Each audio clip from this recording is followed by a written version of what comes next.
Ladies and gentlemen, welcome back. How are you? Hey, look, we're not too late. We had a lot going on. This is very ambitious. We've got everything dialed in, and it is nutritious as well. You know, if it rhymes, it's either true or it's funny. Thanks for coming. Show number 78. We're hanging out in the RC Pilots Lounge. A lot of you guys know what this is all about. We hang out. We talk about airplanes, new releases, jets, and we have a great time. And then we've got Bobby with the audio coming through on the side house, the side check. So good to see you guys. I'm going to do a little shout out. We're going to warm it up over here. And then we've got Andy in the wings ready to come on and talk to us. Andy, the owner of RCJETWERX, also HSD Jets USA, with some exciting things to tell us. And we're going to hang out with him, bend his ear, and talk about all things RCJETWERX and HSD Jets, which is super exciting. Can you guys see us and everything?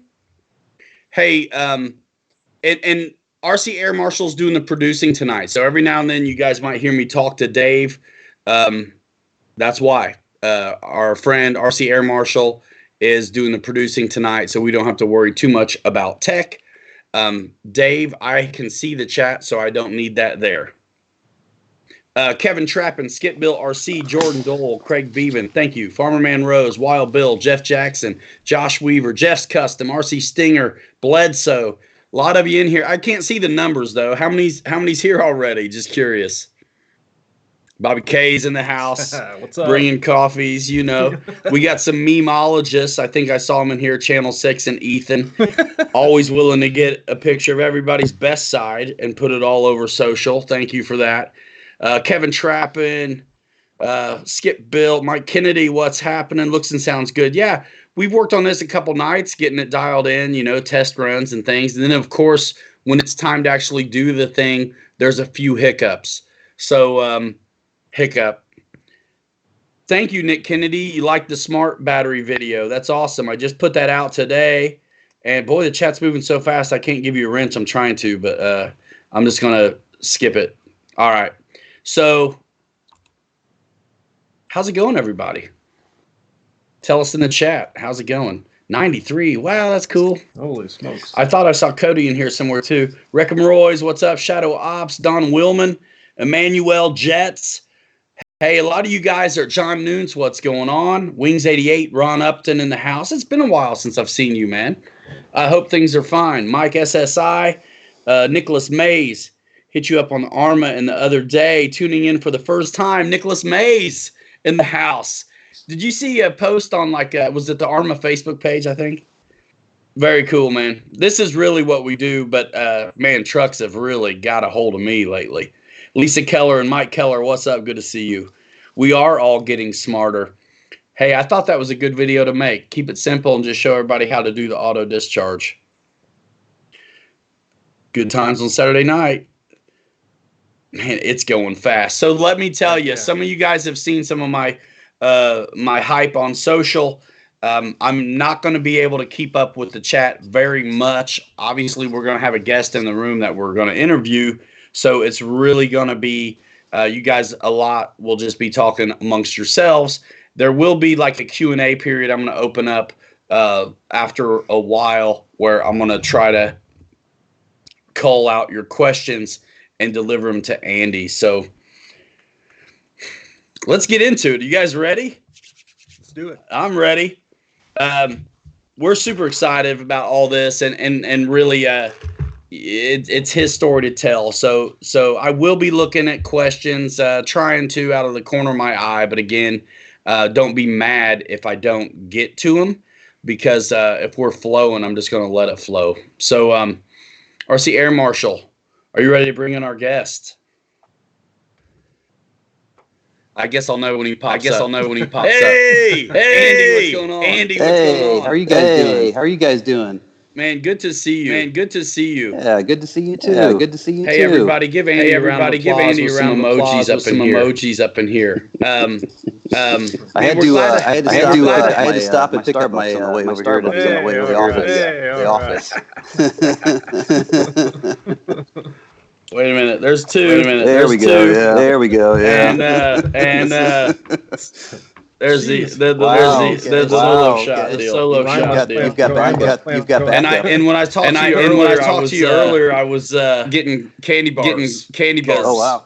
Yeah, Oh, wow. man. I gotta keep it hype. I gotta keep it hype. And then I also got my sunglasses ready. So when I crash, I can still keep it going without looking like a complete wreck. Top Gun RC, man. Top Gun RC, man. Good to see you. Look at all these emojis for Andy. That's awesome. So I'm gonna try to divert from the chat. It's hard for me because I've done so many of these where I've just been us in the chat. So if you have questions, we're gonna open it up later. Brad says you got an echo, huh?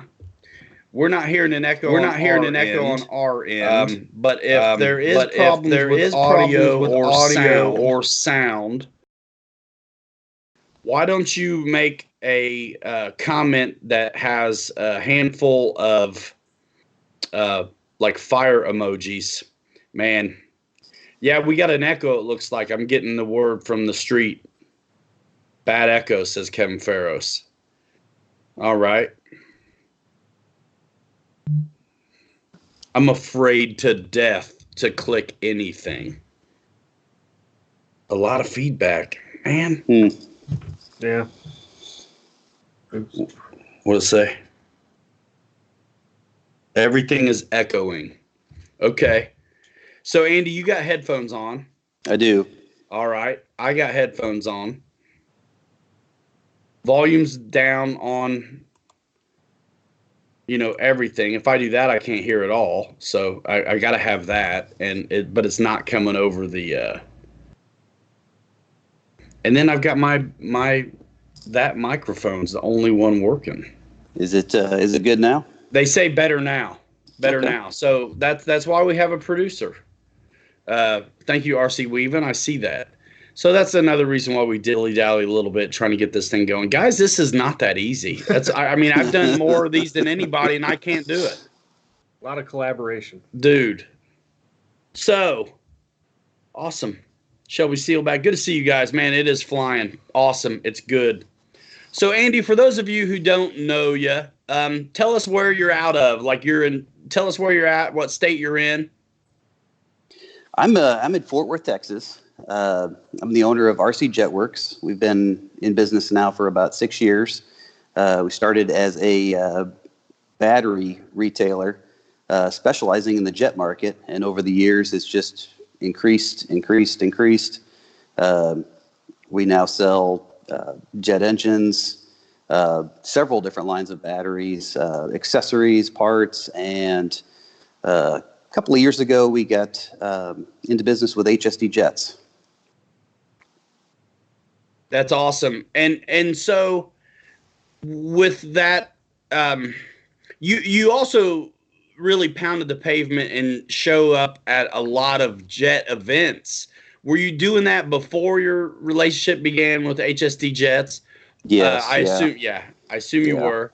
And so soon after getting on a relationship with HSD Jets, you really kind of inadvertently became the expert and the go-to man in the United States for really all things HSD Jets, right?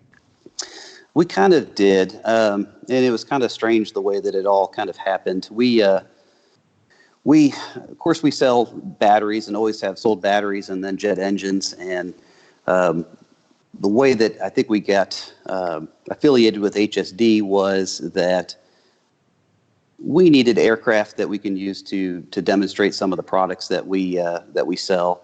And like you mentioned, we go to events and we fly what we sell for a couple of reasons. One, it demonstrates our confidence in the product, and two, it's a lot of fun. It's more fun to travel to different events and do this stuff. It's kind of the point. It is. Businesses have to make money, but if you were only about making money, perhaps you would have, flipped houses or done something else. Yeah. There's a lot. There's easier ways to make money than. Before we forget to, let's do a nod to your team pilots too, before we get too far and too deep and forget. So you have a handful of pilots that you consider team pilots that fly with you and for you and things like that. You want to talk about them real quick? Sure, sure, and yeah, I can never forget those guys. They do a tremendous amount of things for us.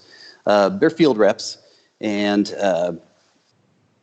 Sean Gallagher, Brett Becker, they do a fantastic job going to different events and waving the flag. And one of the things that they're absolutely fantastic at is they're approachable. They're guys that will let you look inside their airplanes. They'll help answer any questions that you have. They'll hand you batteries, engines, whatever else. Like, hey, stick this in your plane. Let's go fly it. You can kind of see how this works for yourself. They're fantastic guys. Great pilots, great modelers, tremendous amount of ability, and they're fantastic guys. So yeah, definite shout out. We've both met him, and I would completely agree. I've spent time with Sean a couple times when we've been together at events with you.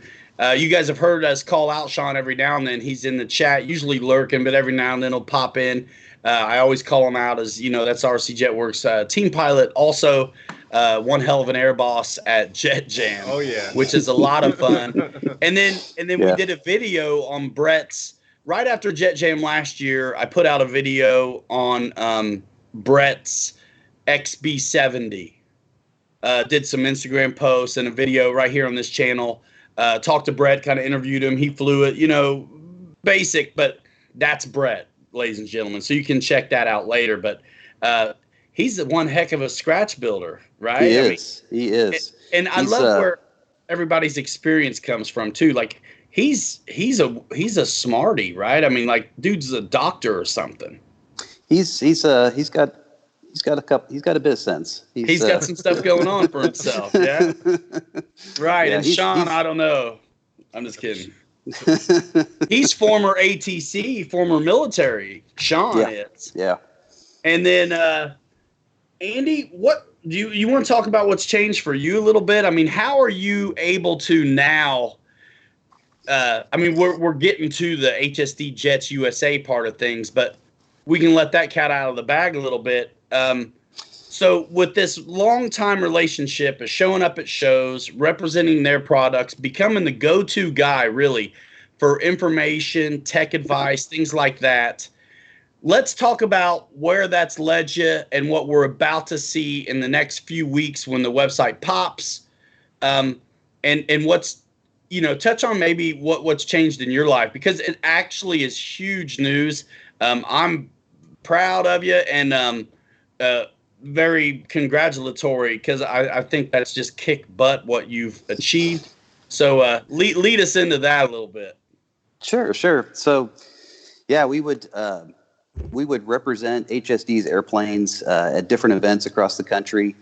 We did so for a couple of years, and during that time, you're right, we kind of became somehow the technical advice center for North America for HSD airplanes. They would pass a lot of English questions to us and have us answer those for the customers. And at the time, we didn't sell the airplanes. We just had a lot of stick time on them. He's being modest, guys. I know Andy. He's being modest. So the reality is, when Banana Hobby, I'm going to say it. When Banana Hobby had HSD questions, they would call Andy to get answers, because he's the guy who knows the stuff. I just gotta put it out there. Yeah, I think my first EDF Super Viper, I think I put 500 or 600 flights on it before I got another one. I think same with the F-16s. I think I have somewhere in the neighborhood of 1,500 flights on the different F-16s, EDF and turbine, and yeah, I've taken them apart. I've put them back together. I've had to, when you've gone through several of them, you learn what breaks, what doesn't, what needs maintenance, and over time, we just kind of became the spot where people would ask questions, and we would answer them to the best of our ability, and that led us into kind of the that attempt at HSD Go a couple of years ago, which we had nothing to do with. We weren't any part of HSD Go, and they were selling the airplanes. And then when that kind of closed or fell apart for whatever reason that happened, we were approached by HSD and kind of asked to kind of fill in some of the gaps in the United States as far as selling the product. And at the time, we weren't equipped to do that. We're a business that sold smaller items, and airplanes, as you know, take up a lot of room to store them. Yeah, and of course HSD airplanes being much bigger than the average foam airplane, they take up a lot of room. And so that kind of led us down a lot of discussions over the last couple of months with HSD in China, and we're proud to announce that we've created a new company here in my hometown of Grapevine, Texas, and we have a warehouse now that's going to stock and handle HSD jets in North America. And we have the first of several containers. Actually, it's on the railroad right now. It's already left the ship, and it's on the railroad, and it should be to us any day now. And we're going to be opening HSDJetsUSA.com, which will serve everything to do with HSD jets for North America on a completely professional, full-time, we're not stopping. It's the real deal thing now. Congratulations. I know this was a long time coming, because we talk frequently, you and I, and I'm just glad it finally worked out. And also, back to your technical prowess. So once you start, I'll blow you up the whole chat, man. Once you started also being a distributor of the products yourself, it was kind of a marriage made in heaven, right? Because you were already selling batteries and upgrades. So you've done a lot of more than just, you're more than a vendor. You're like a full service, friend, more than a rep. I mean, you guys, some of you even in the room have ordered up these aircraft and had them outfitted with upgrades, just so when you open up the box, they're ready to go. Or you're talking to Andy for technical advice. There's a handful of guys in here I know have HSD stuff, some electric, some turbine. I think that's just great. And they all, none of them have told me anything bad about you. So that's cool. The one thing I know, that's good. I already knew, the burning question, and this is a good one.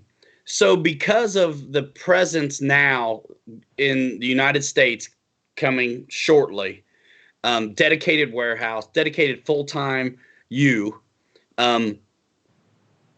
part support and availability has been something that's been a little bit, it's been one of those things that's like if somebody needed pushed off the fence, that was the thing holding them back. So that's changing for the better. Am I right? Talk to me about that. You just did a million SKUs or something the other day, right? I did. I've gone through the new website, and I didn't put in every single part, but I went through all 700 or 800 of them and adjusted the pricing and verified different things like weights and sizes and compatibility, that this part goes with this plane and so on and so forth. I don't think parts are going to be an issue anymore in North America for HSD jets. It's this first container is half filled with parts. So I don't think that's really going to be an issue from this point forward. I think while we have been handling HSD jets over the last 6 months to a year or so, we have stocked. And of course, our space was limited up until now, but mainly all the mechanical parts, such as retracts, struts, servos, control boards, things like that. Things that are common that could break and keep you grounded until you get them fixed. The foam parts, take up a lot of room, and we had in the past looked at that as that's an item that people can typically fix if it's foam themselves. We could order those parts back then, but it was difficult to ship them individually, and damage was more likely. That's not going to be an issue anymore. We should have all of the wings, all the foam parts, all of the. You'll be able to order just the push rods, just the. I'm so glad. Individual retracts. You won't have to buy the entire retract set. It'll be a lot simpler, a little bit easier for everyone now. And you know what? Not everybody is as good, maybe as slick as they'd like to be, and having that support, knowing those parts are there. That's great. That's great for me. That's great for a lot of guys. And yeah, up to now, so many of the guys that were flying and buying this stuff kind of knew, not that they were on their own, but they were going to need to be crafty. And so now that you can source parts, I think that's just amazing confidence builder for someone who's thinking about it. And now that you're able to get larger shipments in, it's just not it's cost prohibitive going one piece at a time. So you can get a lot of parts to support.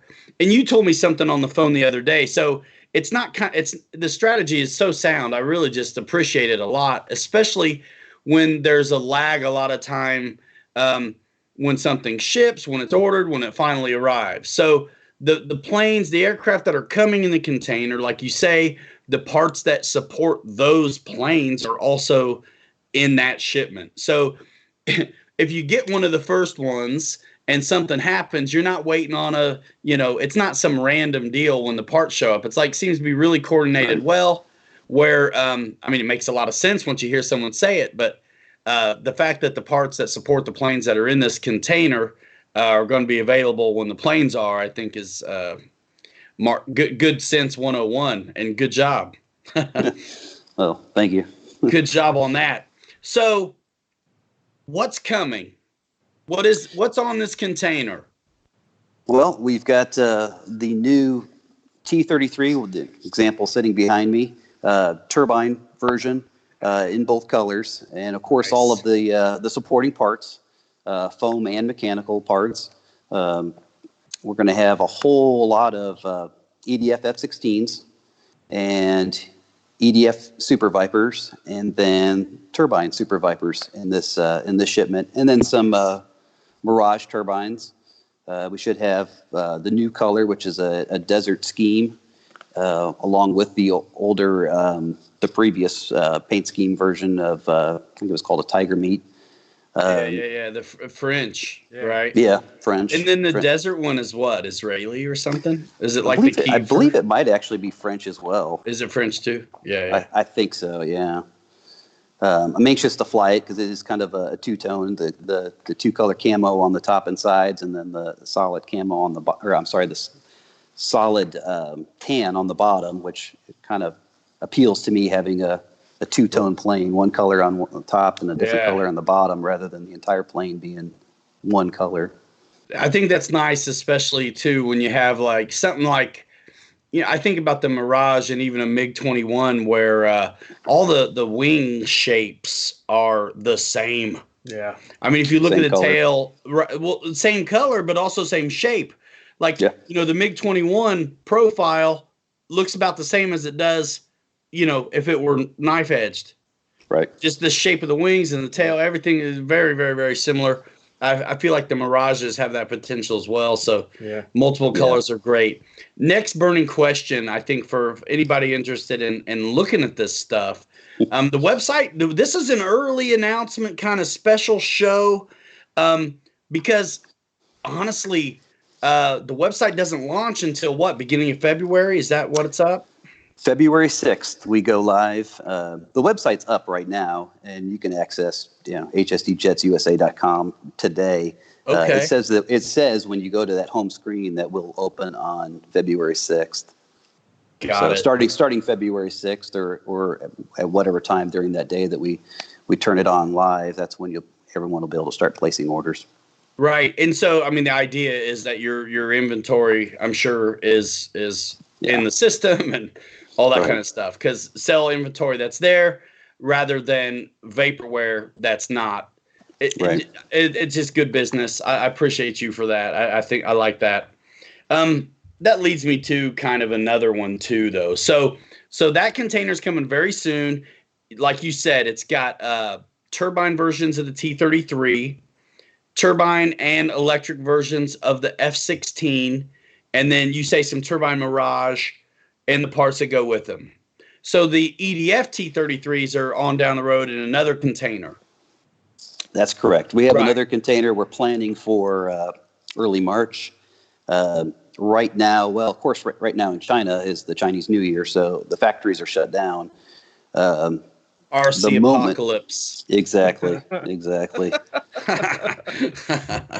So pumped. That's great. So, but vaporware. So those aircraft that we just listed, guys, are what is coming. That's what's already in production, been produced, packed in the containers, on the water, on the rail. That's really the inventory you have to choose from. So there's a lot of guys who are just like chomping at the bit and waiting on some of these other things that were teased a little bit, maybe too early. Yeah. So guys are going to want to know F-86, 262, the airliner. Am I missing something? Oh, the L-39. So since we've got you, let's get like the best timeline you can give us, because sometimes you got money burning a hole in your pocket and you're kind of waiting on the F-86, but you like the T-33. If you knew what to expect, you would be like, all right, I'll get the F-86 when it comes, but I'm not waiting that long. I'm going to go ahead and pop on this other. So what's up with that? So I think in the past, what has been, I think, confusing for the consumers is that when they see some of these videos, not knowing really what their intent was when the video was posted, or who actually posted the video. Yes. So if we could, I guess, look back at some of those that were, I think, announced either a year ago, 2 years ago. Yeah, give us some context on that, because I know the answer to this, but those videos were not intended really for marketing. Am I right? Well, they weren't intended for marketing to the end user. The HSD Jets, 2 years ago, when they create new videos about an airplane in testing, they're actually marketing that to dealers. That video is sent to different dealers or to different distributors around the world, and their intent with those videos is to drum up interest from those dealers or distributors. And then the company then decides whether or not they're going to put that plane into production immediately or wait for one of those companies to place orders for them. Some of those videos that they had sent to different dealers were leaked by the dealers. In the future, that's probably not going to happen. For example, the L-39 was announced to us couple of months ago, and one of the first things that I said when I saw the videos and the pictures and some of the CAD designs of the airplane, let's not release this to the public. There's no reason for everybody to see it because it's just going to confuse everybody. They're still waiting on an F-86, a 747, an ME-262 that have been shown to the world but haven't gone into production. Yeah.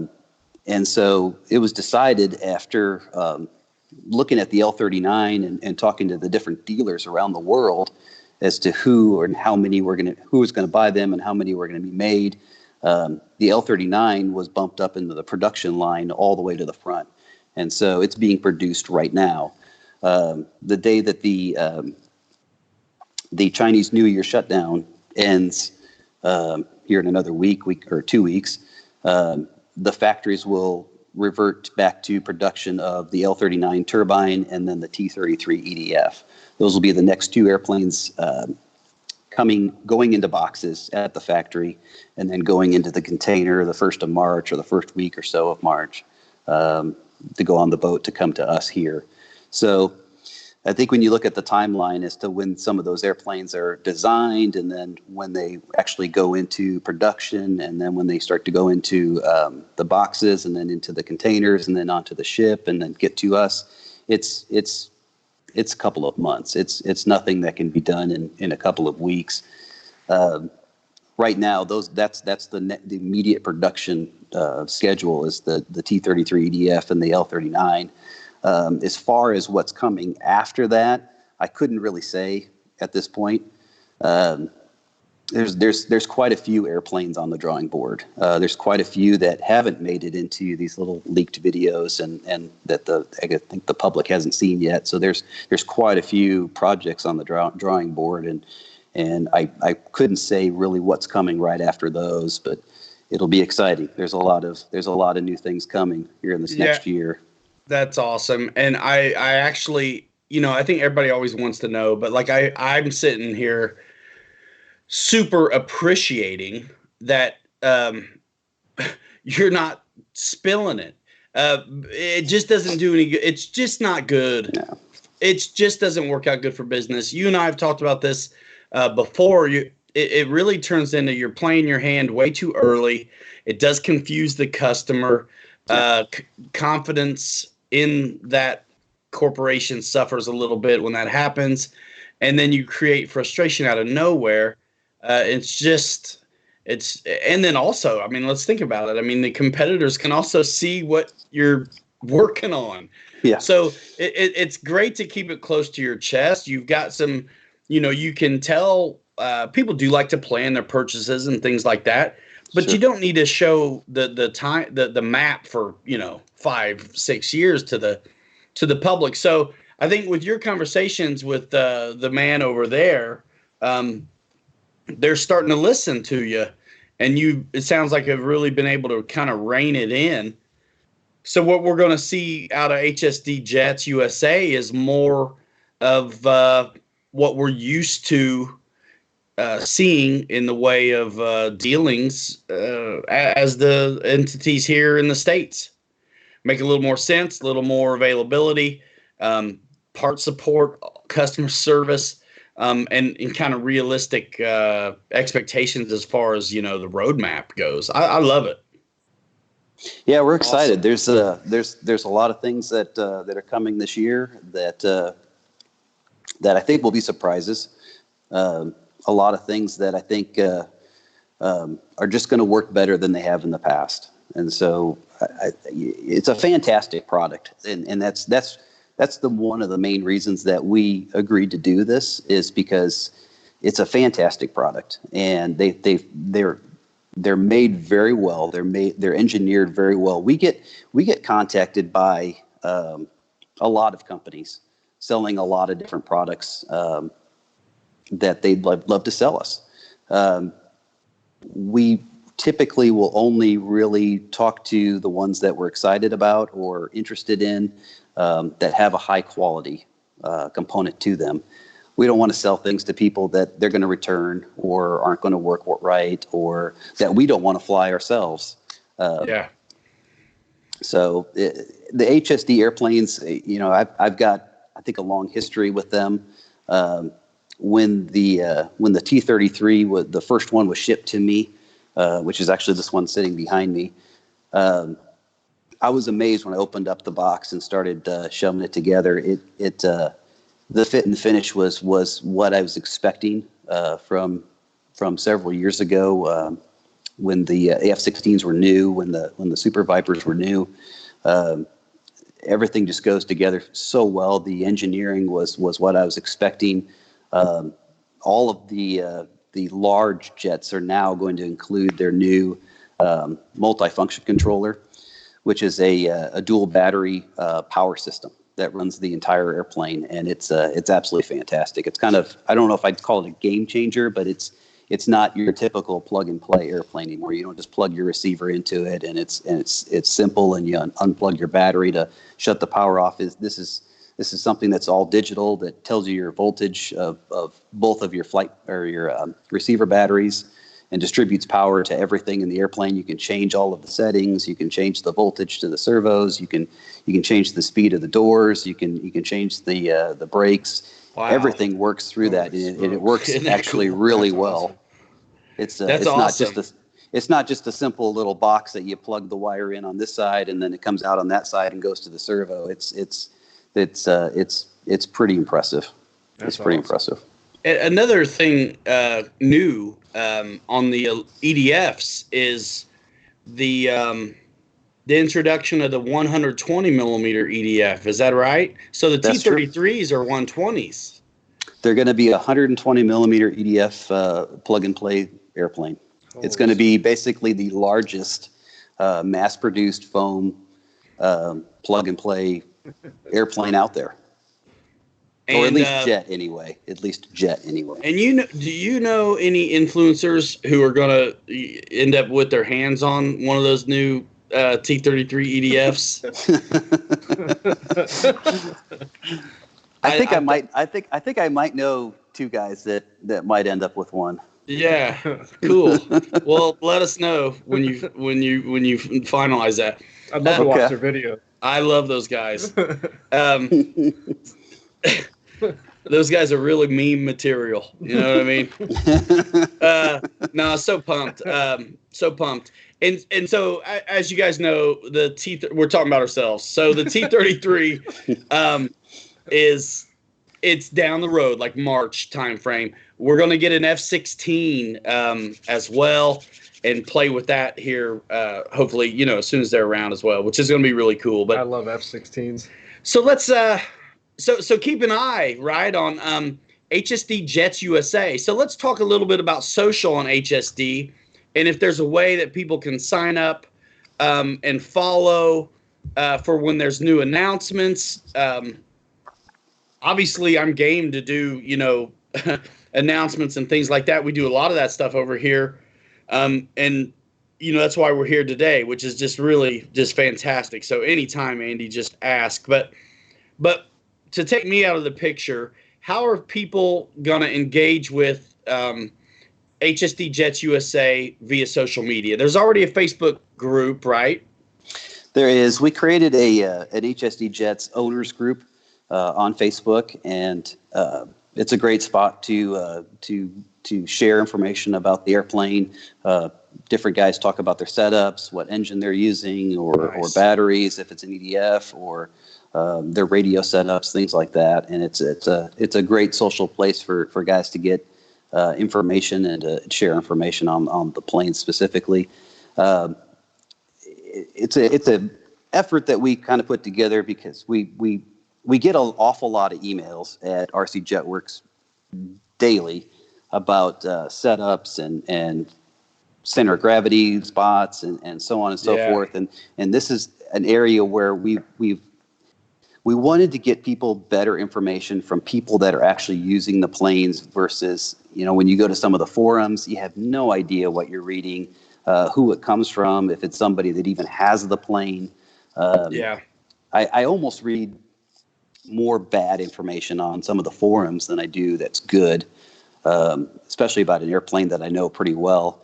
And we found that some of these Facebook groups actually kind of alleviate that problem. Where guys are actually talking to people that just have the airplane. So it's a living, breathing, organic, real guy or girl FAQ. Yeah. And the thing I like about social, and I have spent a lot of time on forums in the past before I really knew the beauty of social. But I feel like Instagram and Facebook, these are the people who are practitioners. They're executing on their hobby. They're actually flying this stuff, they're having fun with it. They're sharing this experience they have with it. And usually it's very also tangible in the way that you can see pictures and video rather than just, like you say on the forums, you don't know. Opinions are like elbows. Everybody's got one, and you get hit with one. Sometimes it hurts. You know what I mean? Yeah. You never know where that's at. I just made that up. That's the clean version of what we all know what that really is. So you never know what kind of background maybe someone has on the forums, because the opinions are very easily absolute, austere, and concrete, and it could be from someone who's never seen it, had one, flown one like it, or anything. So, on social, I love the idea of the practitioners, the one giving the advice. I got a couple questions I'm going to hit you with real quick. Sure. Do you have pricing on some of this stuff already or not? We have pricing on everything that's already going on, or it's already on the website. So EDF T33. Oh, so not the T33 EDFs yet. Yeah, we don't have those yet, since they're being made, starting basically right at the end of the Chinese New Year celebration. So February 1st, they'll start producing those. And it doesn't do any good to say if you're not ready. The L39s, they're a little ways out too. I can't remember. I'm sorry. They're going to be right in the same container with the EDF T33s. Okay, so no price on those yet then either. So I can probably give you a pretty solid price on the L39. Ballpark me. It's going to be basically the same as the T33, so $15.99 plug and play. Okay. So engine ready. Start saving it. Saving. That's the turbine. Yeah, that's the turbine version. EDF L39 too? There is one being planned, yes. Sweet. I couldn't tell you as to when that'll happen, or if it'll happen for sure. That's one of those that's sitting in the vault of the drawing board of airplanes that's either being tested right now, or designed, or being readied, or making a mold of, that kind of thing. Gotcha. So, let's see, 120 millimeter EDF on the L39? Yes, if the L39 ends up being produced in an EDF, then it'll be a 120. Is that kind of like the new deal then on the EDFs moving forward, probably? I couldn't say for sure, because some of them that are on the drawing board are actually a little smaller.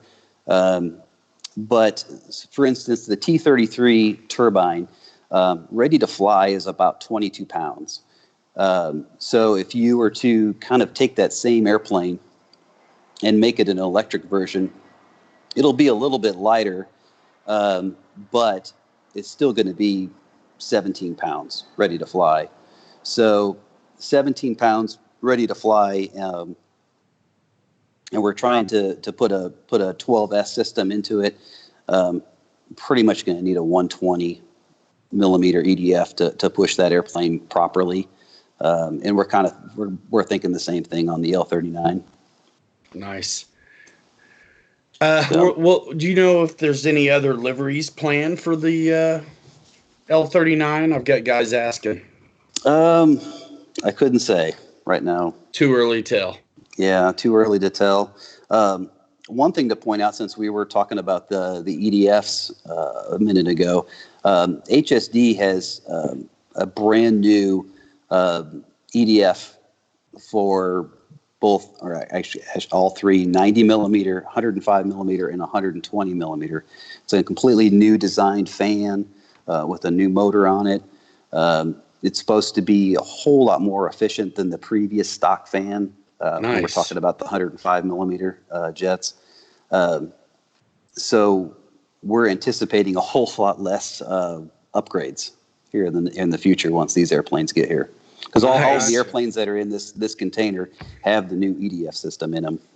Oh, sweet. That's great. That leads me to a question too. I think guys are going to want to know. So guys who have been paying attention, Brian, the 120 millimeter EDFs are definitely 12S. Definitely 12S systems. So some guys have probably already noticed that your airplanes that were at RCJETWERX are moving over to HSDJetsUSA.com. So RCJETWERX it's not going anywhere, right? It's just going to be batteries and some upgrades and things like that. Tell us what to expect. So there are two different companies, HSD Jets USA and RCJETWERX. They're both just operated by myself. RCJETWERX will not be carrying any of the HSD airplanes or parts. We have a number of parts that are still in stock at RCJETWERX that are on sale on our website right now, and as soon as those are gone, they won't be replaced. All of the parts in the future will be sold through HSD Jets USA, and it's for a number of reasons. One of the I think the problems with the previous attempt to have a U.S. distribution center for HSD a few years ago was that the products were being sold on a multitude of different platforms. And I think there were some inventory issues, things like that. I'm not completely sure, but one of the things that we decided we were going to do from the beginning was to separate the two companies completely. So RCJETWERX won't be carrying any HSD Jets products from this point forward. So it makes a lot of sense. Everything that's arriving is basically HSD Jets USA inventory, and it'll be sold through that platform. One of the things, since I guess we're talking about that right now, is since this is planned to be a U.S. distribution center as well, HSD Jets USA will be taking on subsidiary and affiliate dealers across the U.S. So we've got a number of different jet companies and dealers that specialize in jets that will be affiliate dealers for HSD Jets USA. And they'll be selling the products as well. They'll be shipped from here to them. Nice, beautiful. And they'll be able to sell them at their local hobby shops or their events or wherever they're going.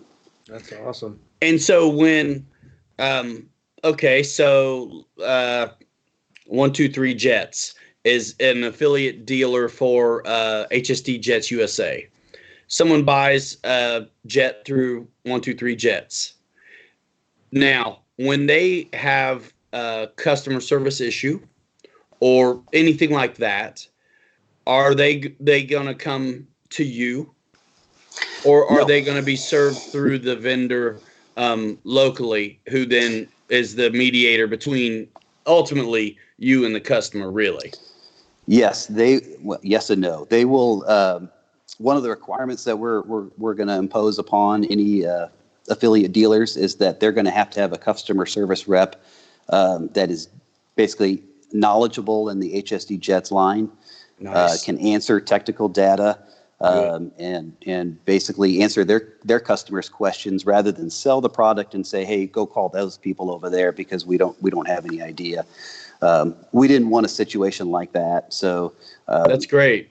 Yeah, anybody any dealer that wants to carry our turbine products is going to have a turbine pilot or at least someone knowledgeable in turbines, turbine airplanes, rather than just sell a turbine airplane and basically say, I don't have any idea how to do this or stick an engine in that. So you're going to have to call HSD Jets USA. That makes total sense. We didn't want those kinds of things.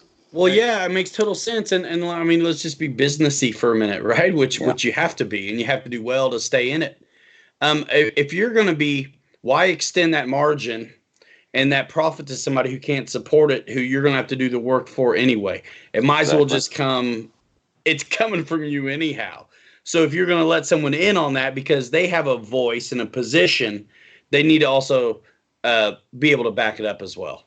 They do. They're going to have to. They're going to have just the basic knowledge to support the product, and I think that's pretty common in any dealership arrangement, across the country and different industries as well. Your Chevrolet dealership isn't going to tell people to contact Chevrolet. We're not going to fix it for you, or we're not going to be able to tell you how to drive it or operate it. They're not going to do that. So. I want to respond to this comment here because I was thinking about it earlier and I didn't get to it. There's two of them I'm going to get to.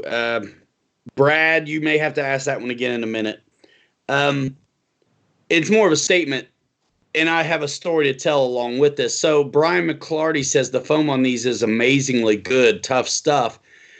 when I first saw the Super Viper at Jet Jam, I was actually on a live stream with James at Motion.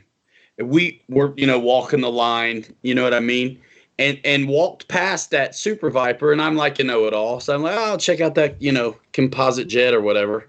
Yeah. Composite jet out that was a hot summer too. It was 90 some degrees that year. So here's this Super Viper sitting out in the sun like it didn't care at all. Yeah. I'm not blowing sunshine, guys. This is the truth. So I walked by this thing and I'm like, oh, wow, look at that composite jet. It looks like I like that scheme, T-45 kind of trainer scheme. And you were like, it's foam. I was like, no. No, it's not. You know what I mean? It is. So do you know anything about the process in which they make that foam? Or that no industry secrets should be revealed here. But there's definitely, it's still like EPO, but there's definitely something going on that's next level awesome when it comes to that stuff, because I never see you worried about the sun on your models. You're right. It is fantastic foam. It's not like any other foam airplanes out there. It's extremely dense. It's much thicker. It's much sturdier. And the reason for that is because they're a lot bigger. They're a lot heavier. When you yank and bank one of these, it's got to be able to stay together. And so the foam has to be very strong, very, very rigid. I guess I can't go into too much technical data as far as the actual construction of the foam, because there's a difference. There's a difference. And one of the other things that I think is also different is the quality of paint. The paint shop that paints these is phenomenal. It's not like, a lot of other foam airplanes. It's the paint is really good. And I think that sometimes the color and the way that it's painted, just the fact that the foam is just so much more dense and so much smoother, it just looks nicer over time. And especially some of those white airplanes. Yeah, it's white paint on them. Yeah, it's white paint, and it looks like a composite from distance. And then you leave it out in the sun, and it just stays out in the sun. I would always cover the cockpits, because the cockpits, of course, it's black in there, and then everybody does. It's like a greenhouse. So yeah. So you've not had them yellow or anything weird on you either, have you? No. Yeah, that white that's used on the F-16 and the Super Viper, that's the navy colors. It's pretty phenomenal. Yeah, I've left those in the summer sun for the entire season or so, and then just covered the cockpit, and you almost can't tell that it's even been outside. That's awesome. So, what's the question? So the prices on the website, those do not, or they do include shipping? So we're going to include a flat rate shipping schedule, similar to what we do at RCJETWERX, and it's purchase from $0 to $99. That your shipping will cost this much. Purchase from $100 to $500, your shipping will cost this much. If it's an airplane, then your shipping is already included in the price. So if you're paying $15.99 for a T-33, that's just what you're paying, and it'll be shipped to you for that price. That's fantastic. Heck yeah. A question from our man Brad, Pay It Forward RC. He asks if HSD is going to make any smaller EDFs less than like 105 millimeter. Probably not. That space is full. I hate to say saturated, but there's a lot of options there. But you really have the grab on anything above 90 millimeter EDF right now, and that's EDF, and also entry level turbine. Really, let's talk about that a little bit for the folks who have really aren't maybe familiar with HSD jets, but the fact that these things are foam. They come in the same size plane, can be turbine ready or EDF ready. These serve as the best segue ever for somebody who was wanting to get into turbines in the future, which are a lot of times very expensive, composite, fiberglass, all this kind of stuff.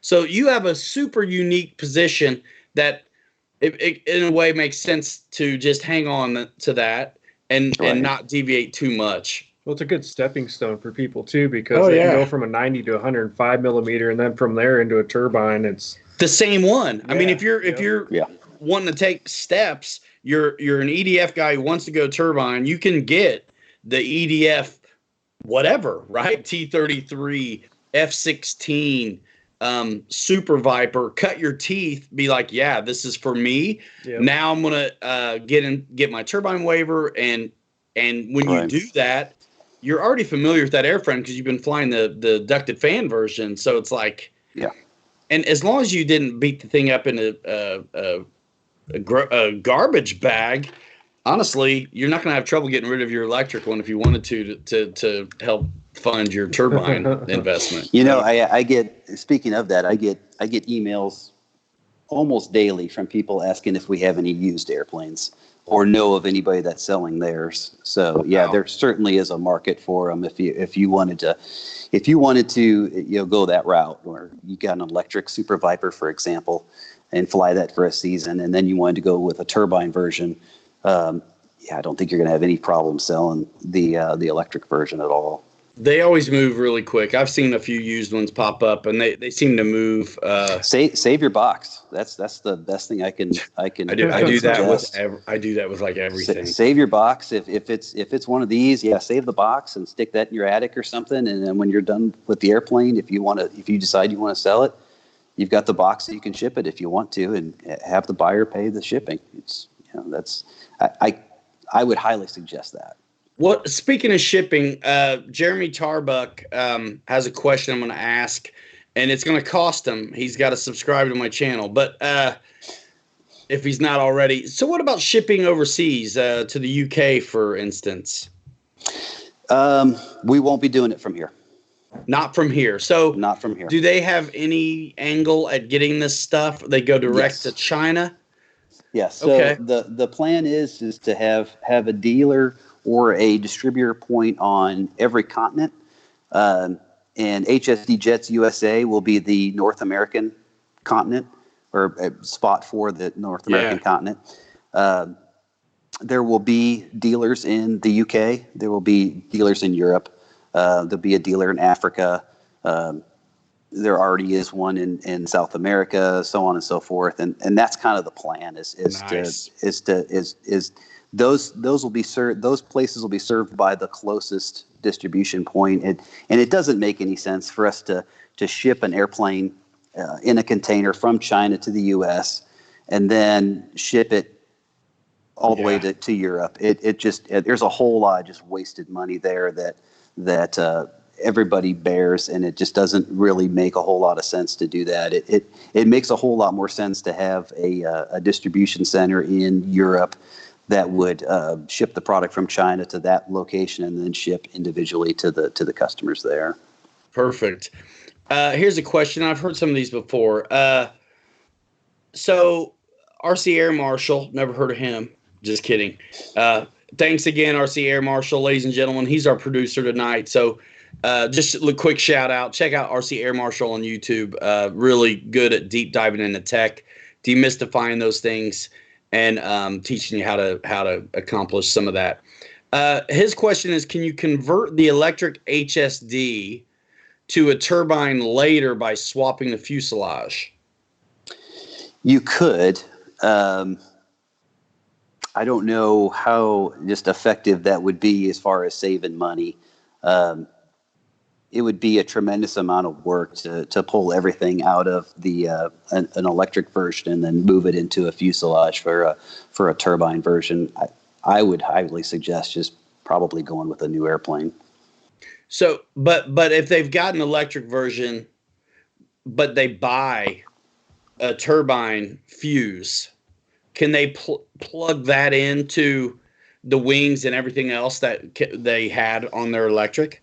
Easier than modify? Because So the difference between the turbine fuse and the electric fuse is basically what air that's fed into the EDF is required more than it is on the turbine, and also what the turbine beefier, more dense, more material.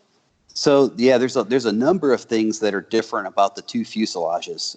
One is where the batteries would go compared to the turbine version for the CG, and then the other main thing is the pipe, the heat disbursement, and the area of where the hatch would be to put the engine and all the heat shielding that automatically comes with the turbine version. That you wouldn't get with an EDF version.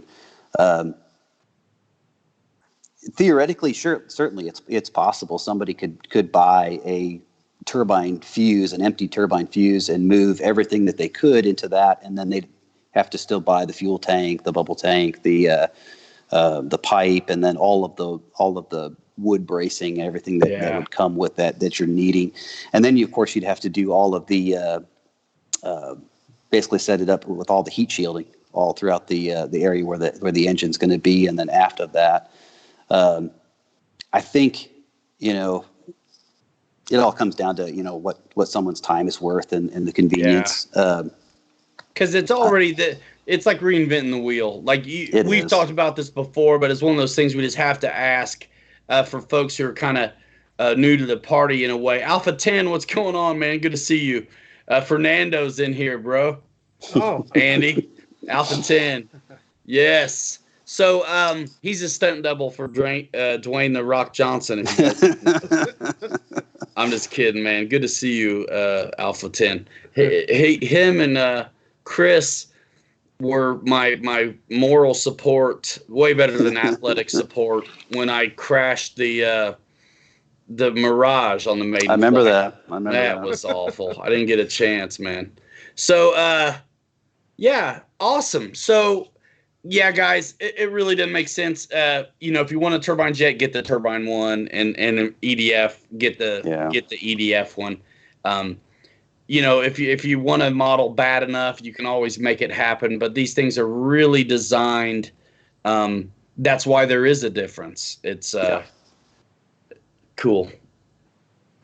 Yeah, man. Alpha, I haven't seen you in here for a while. So, man, there's a lot of questions coming over. I've tried to pick some out, and I know I've missed some. Oh, goodness. Yeah, Alpha 10's right. It'd be cheaper to buy the electric and resell it against the turbine version later. Yeah. Cool. Alpha says he needs more kerosene in his life. So we're gonna, no problem, still getting everything we know we're gonna get from RCJETWERX in the way of still get the RCJETWERX brand of batteries, roaring tops, some adapters, and do you think you're gonna wean off of some of the upgraded power systems like the JP line and that stuff? We're taking a good solid look at all of the RCJETWERX product lines and seeing what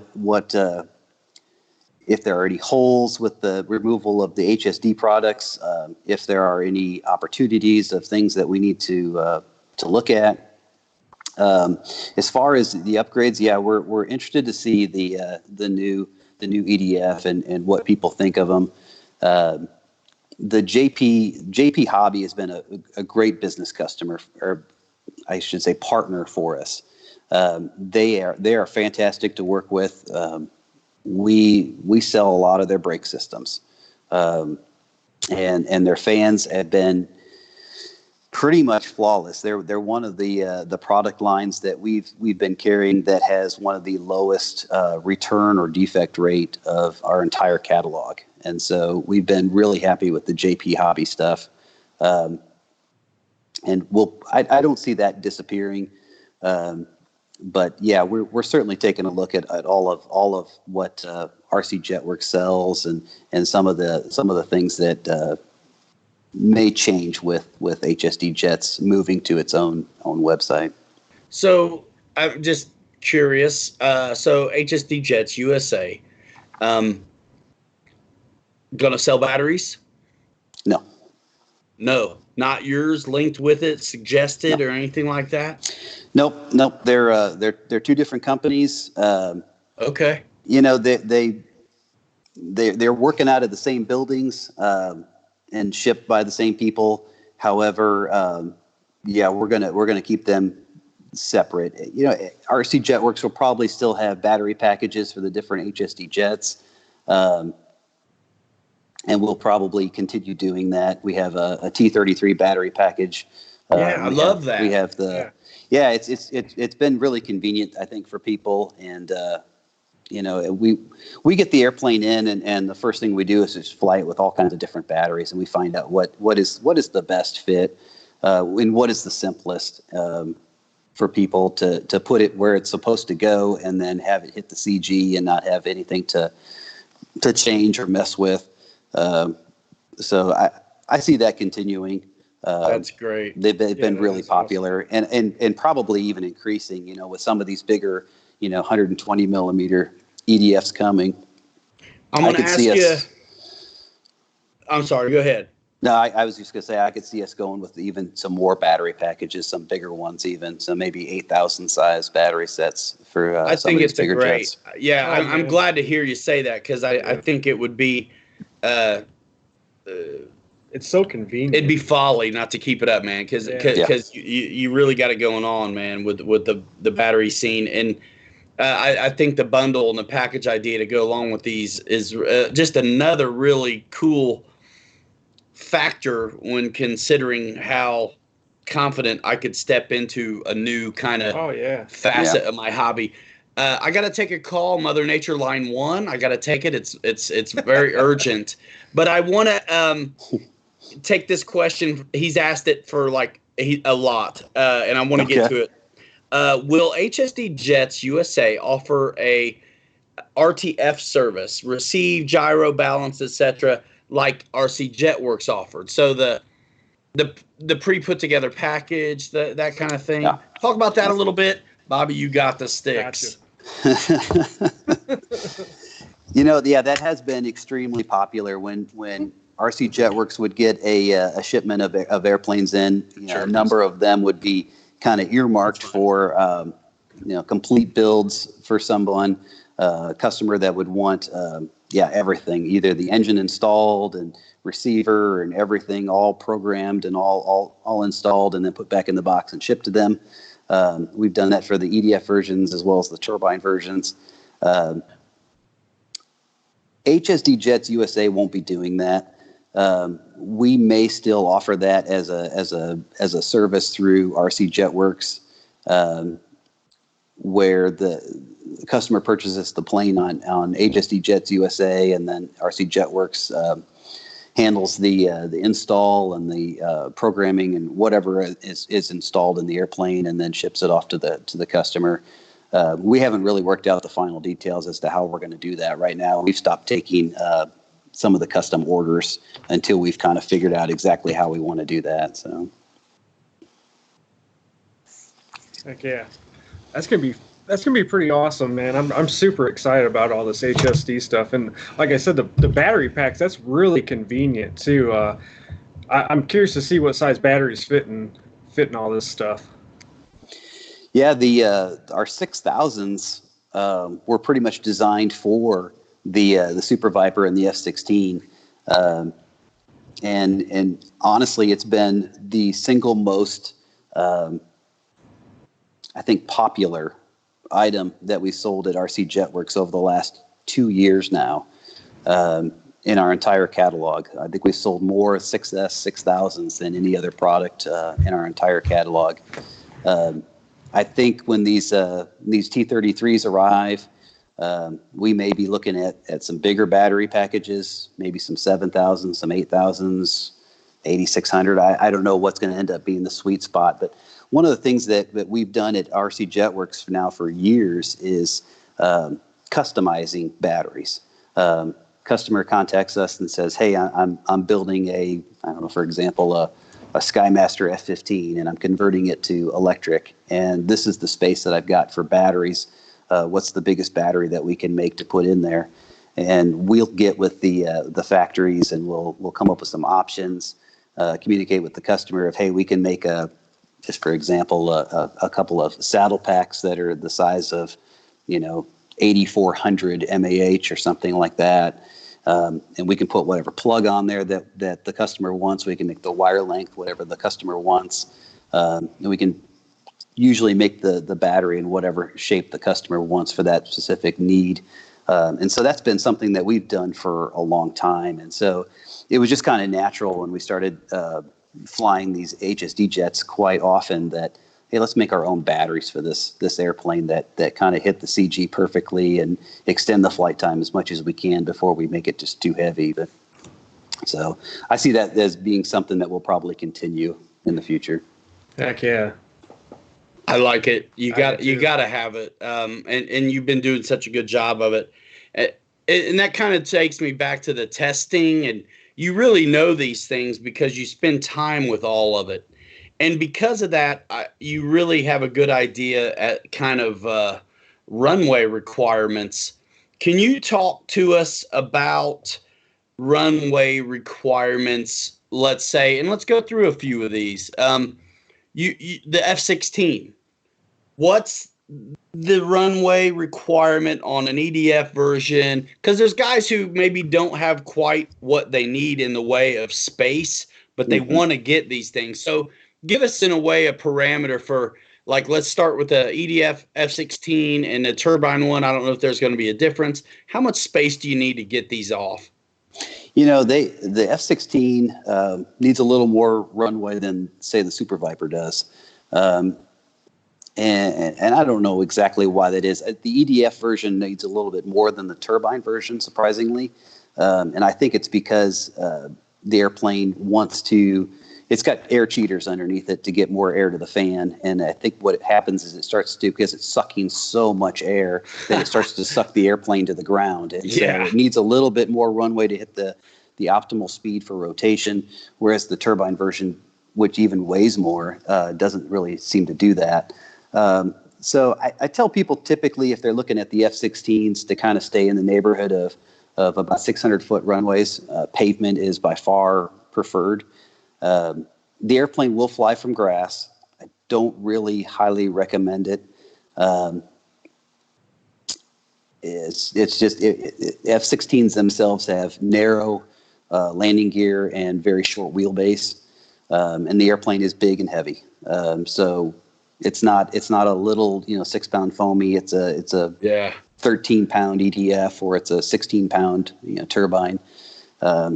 They need a little bit more room, a little bit more speed to take off properly. Now, the Super Viper, it's a lot more grass friendly than the F-16. And I've flown them from grass for years, both the turbine and the EDF version. No issues really at all. And it doesn't need as much runway also? Is that what you say? I don't think that it does. I think you can probably fly that off of 450 foot runway, 500 feet or so. Our runway is 280 feet, actually, and there's actually a kid out at our field that has the HSD Super Viper with the turbine version. I think it's the blue one. Brady Ornat. Yeah, that's his name. And our runway is 280 feet, and he pops that thing up before that. So he's really, really good. Also, for a little perspective, the guy hangs out with like Dan Landis and some other like next level pilots. Mm-hmm. But yeah, it's doable. But for you never want to like get something and then like, hey, I can't fly this here. So like we already know, Bobby and I, that we're going to be going elsewhere to work up our HSD jets, and I'm looking forward to it. I mean, there's so much stuff that actually I enjoy when I'm at shows, because you've got real nice pavement, expansive, super long runways. And I maybe won't fly it on our little 280 feet. We got more grass than 280 feet. Mm-hmm. But, yeah, I definitely am going to air out, our HSD jobs on some serious pavement, whether we go to Muncie or borrow a taxiway at a local airport or something like that. That's what we're going to do. So, okay, so that's the F-16. That's the Super Viper. Do you have any ideas about any of the other jets and what kind of space they take yet? So I haven't flown the EDF T-33 yet. There's supposed to be one in the mail to me right now. I'm hoping to get some time on that here in the next couple of weeks. Yeah, that one's got my name on it, doesn't it?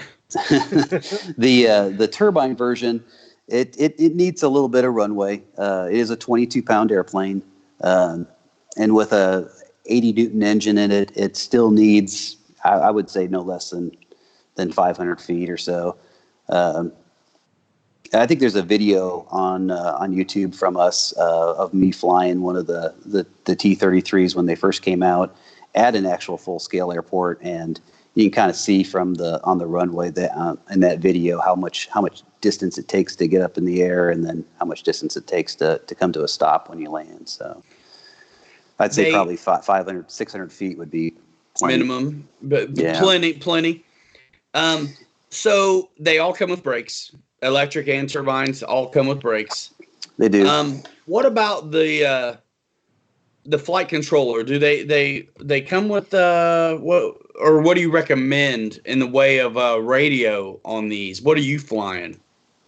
I'm a Spectrum guy, so I'm still on the DX18s. Nice. It's just been a solid radio for me for a couple of years now since they came out, and I don't see myself changing right now. But Spectrum does have a lot of nifty, cool things in the new IX-12 and 20. How many channels are you using typically on a turbine jet? You can use quite a few on these. I think I'm using 8 or 9 typically on most of the HSD airplanes, 8 or 9. But I think I have a Skymaster F-18 that I'm using 14 or 15 channels with, and then an F-16 that I think I'm running at least 12 or 13 channels with also. So yeah, you get up into some of those bigger turbines, and everything has its own channel. Every surface is going to have its own channel, and you end up setting the radio up to run, 2 ailerons, 2 elevators, maybe dual rudders, usually separating the nose steering from the rudders, that kind of thing. So if you have the channels, you're using them. Yeah. I mean, typically. So someone asked me earlier if I've ever flown a turbine. We actually flew your Super Viper in Texas. It was my first time on the sticks of a turbine, and I didn't take it off or land it, but man, it was awesome. Go to the RCJETWERX playlist on this channel, and you can see a handful of jets that we did with him and upgrade projects.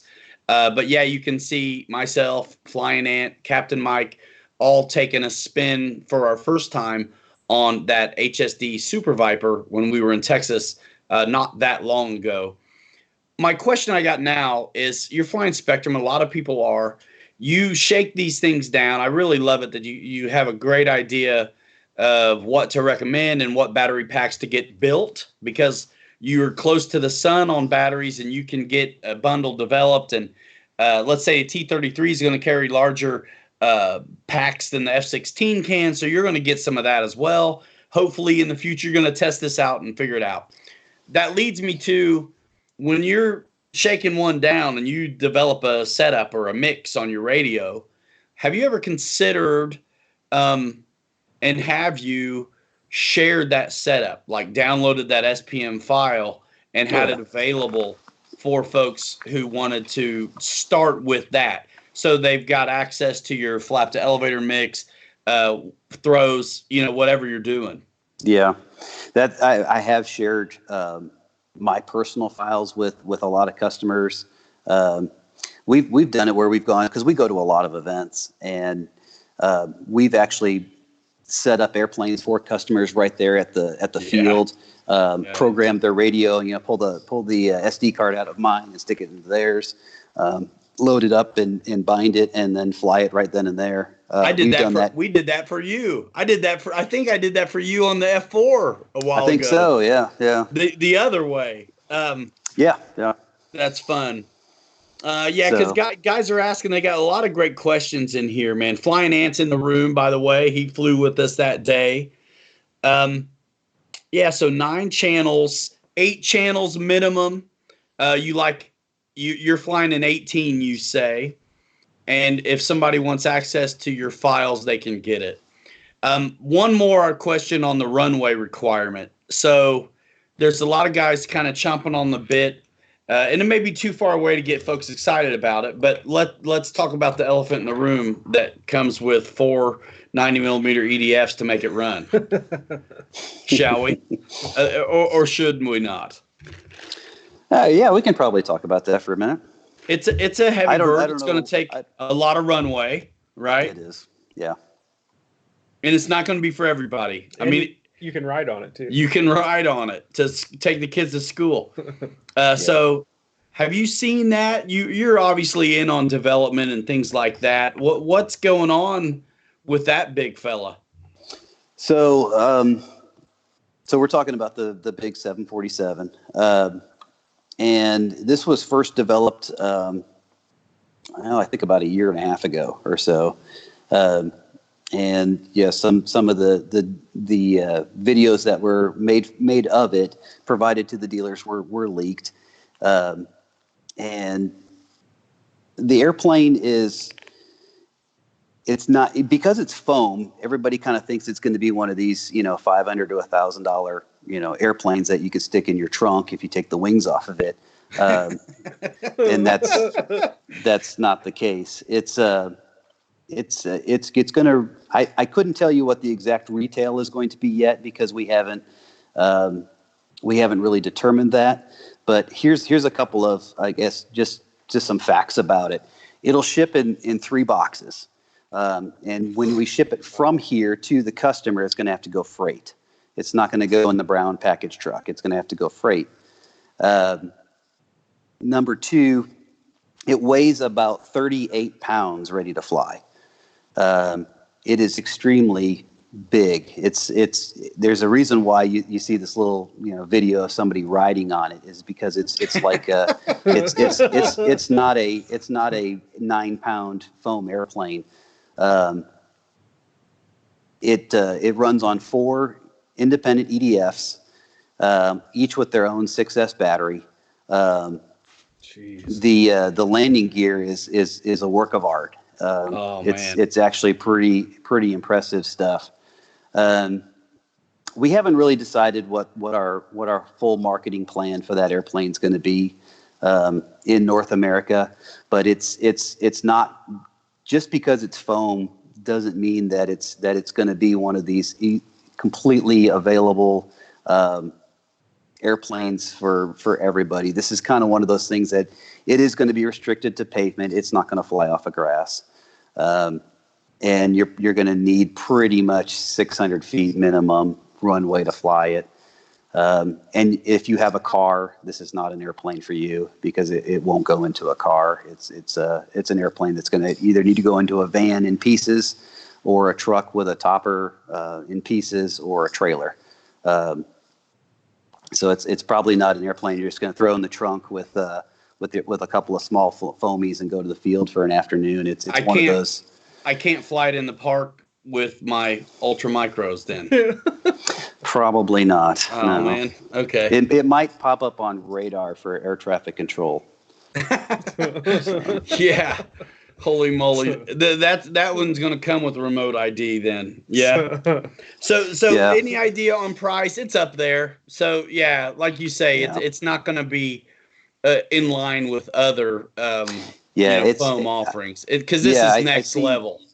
Right. It kind of consider it kind of in the price range of a Skymaster jet.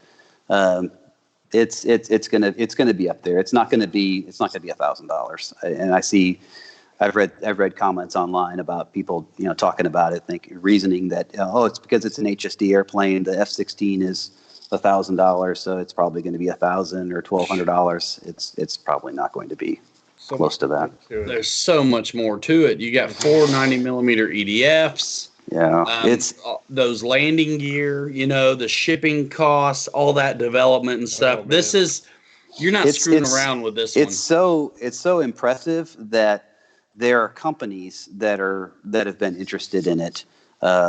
Aerospace technology companies that have been interested in the design of this airplane, because it's such a marvel. This wasn't designed in 2 weeks with CAD and put into mold and put together like a typical small foamy. This is kind of an engineering marvel, actually.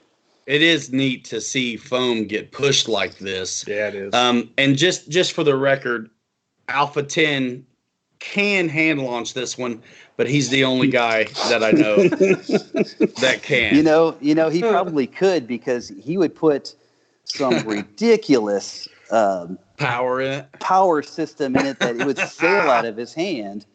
Yeah, and fly at 200 miles an hour for all of a minute. I love those guys, man. I love those guys, dude. Cool. Well, he'll stay or take the landing gear out, make it a little lighter, and belly land that baby too. There you go. Holy smokes! I can't wait to see these things.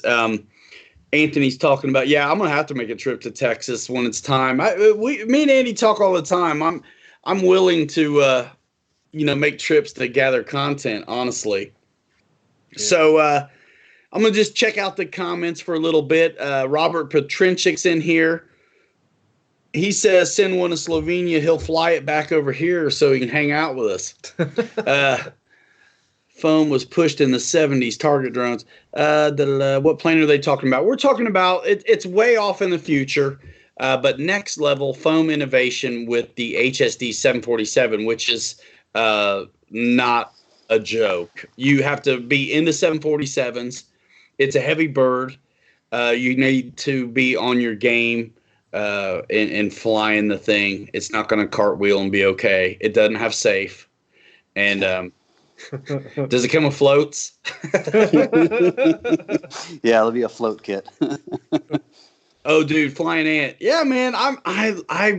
Let's get me to Texas. Let's get me and Bobby to Texas.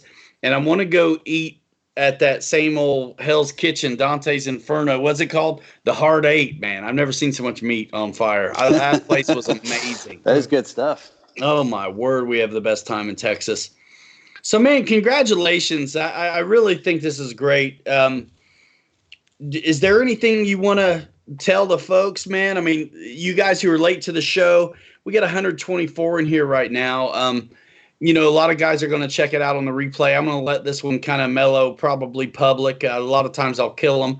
But you can find this video on the replay in the podcast and live stream playlist, as well as the RCJETWERX playlist. And I'm going to let it also be on the Pilot Ryan playlist for a while as well. So you can check this out. But the website's going to kick February 6th unless something crazy happens. And you're just waiting until the stuff's on the shelves. That's really why. The planes have already arrived. I'm recapping. The planes have shipped. They've arrived and they're on trains coming to you now. So it's not even like on the water anymore. Am I correct in that assessment? That's correct. Awesome. That sounded like a courtroom for a minute. I was ready for him to take the fifth. So I'm just so pumped. Like, I know you've been working at this for a long time. You've made a big leap in your life as well to be available to do this full time, because that's really what it takes. And I want everybody to know that you're in. You know what I mean? So this is screwing around. This isn't starting at 5 o'clock. I start answering emails in the evening anymore. This is our full time thing now. We're all in. Cool. That's so awesome. Yeah, I got a tremendous opportunity at the same time of, I was able to retire from my career before this, so everything just kind of lined up, perfectly, all the stars and everything, and so yeah, here we are. That's so great, man. Once you get a bunch of stuff in that warehouse, you got to have us out. We come take a look and hang out again. Yeah. Yeah. It's not too I'll far put of you a to drive, work. I bet. Hey, that's good. Look at the smile. This is work right now, but I'm ear to ear, man. I mean, that's my favorite work ever. Like, I mean, like, I'm not a guy who's jelly very often, but it's like, man, my man retired from real life and is able to do this for his new, everyday real life. And not to take away the work aspect, but man, hey, his dream come true. It's awesome. Hey, man, you don't work a day in your life. You enjoy if what you you're enjoy doing. what you're doing. Yeah. That's right. That's right. So Yeah. let's talk about a little bit, and we'll wrap it up. I don't want to keep you on too long. We're at an hour and a half, and we have the ability to go really long. Yes, she said that too. But so do you have on your itinerary for the season events that you're going to be at where people can come see this stuff in action? Absolutely. So we're putting that together right now, and that's kind of it's a changing living document, I would say, our calendar. But we that is one thing that we've always done at RC JetWorks is we go to events and we fly the product, and we talk to the customers and we answer questions, and we show people what it is, and show people our enthusiasm for the actual product, and that won't change. We're going to continue to do that. This year, we've got a few things here in the next couple of months that we're just going to not be able to get out of town for. But starting in, I believe it's April, I think the first big event on our map is Mississippi Afterburner in Jackson, Mississippi. Sometimes called Mississippi Jets. We'll be there probably the whole week with. Also, that'll be in April, so we should have the L39 and the EDF T33 in our hands, and plenty of stick time on them by that point. After that, we will be at Joe Nall. We're scheduled to be at Joe Nall this year. We'll be there flying all of the jets again. We plan to go to the EDF Jet Jam in Indiana in June. That's kind of if you're into EDF jets, that's kind of a must. So we'll definitely be at that one. We've got Jets Over Kentucky in July. We'll be there with all the turbine jets. In September, I think it's the first weekend in September, maybe the second, is the Greater Southwest Jet Rally in Waco, Texas. And that's a big turbine event for the South. We're always at that one. Of course, that's almost our backyard. It's only about an hour away from us. Yeah. So we're there every year. And then as far as in the fall, we've got some more planned. I'm sure we'll go to Shreveport again. We had a great time there last year. I know there's a jet event in Houston sometime in October that we'll probably be at. So yeah, we kind of make we kind of shoot the gauntlet there and make it to as many as we can. Of course, weather and things coming up sometimes change those. Last year at Waco, BVM was supposed to be there, and then there was a hurricane in Florida at that time, so they didn't make it. And so, we look at some of those things like, if we're driving all the way to Nall, if there's a hurricane or some big event that makes it look like, hey, maybe this might not be a good idea. Things change. So. But that's our plan right now, or at least those, and we'll probably be adding some other events to that list too. That's great. Let me ask you something about Joe Nall. So Joe Nall is so big. Are you going to? How big is it? Are you going to go? Are you going to be there flying turbines or electric at Joe Nall, or both? We'll probably be flying both. So you can find you at both lines there, which is probably. Cool. That I'm thinking about all that. So, which came first for you? I assume your story begins with going to shows before the online presence really kind of fleshed out, or both of these things kind of start at the same time? What supported the other? Like, what was your first when you were spending energy on this at the very beginning, was it you building an online presence just as a place to land to convert sales on these batteries, or was your aim?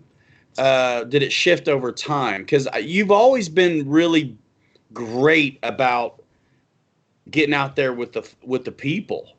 Which, if you're only online consuming this kind of content, you really could easily have missed you, perhaps. But Certainly. if you're at these shows, you're a fixture. So, what came first, man? Pounding the pavement, being out on the street, doing these shows, or your website? It was probably the shows, the events.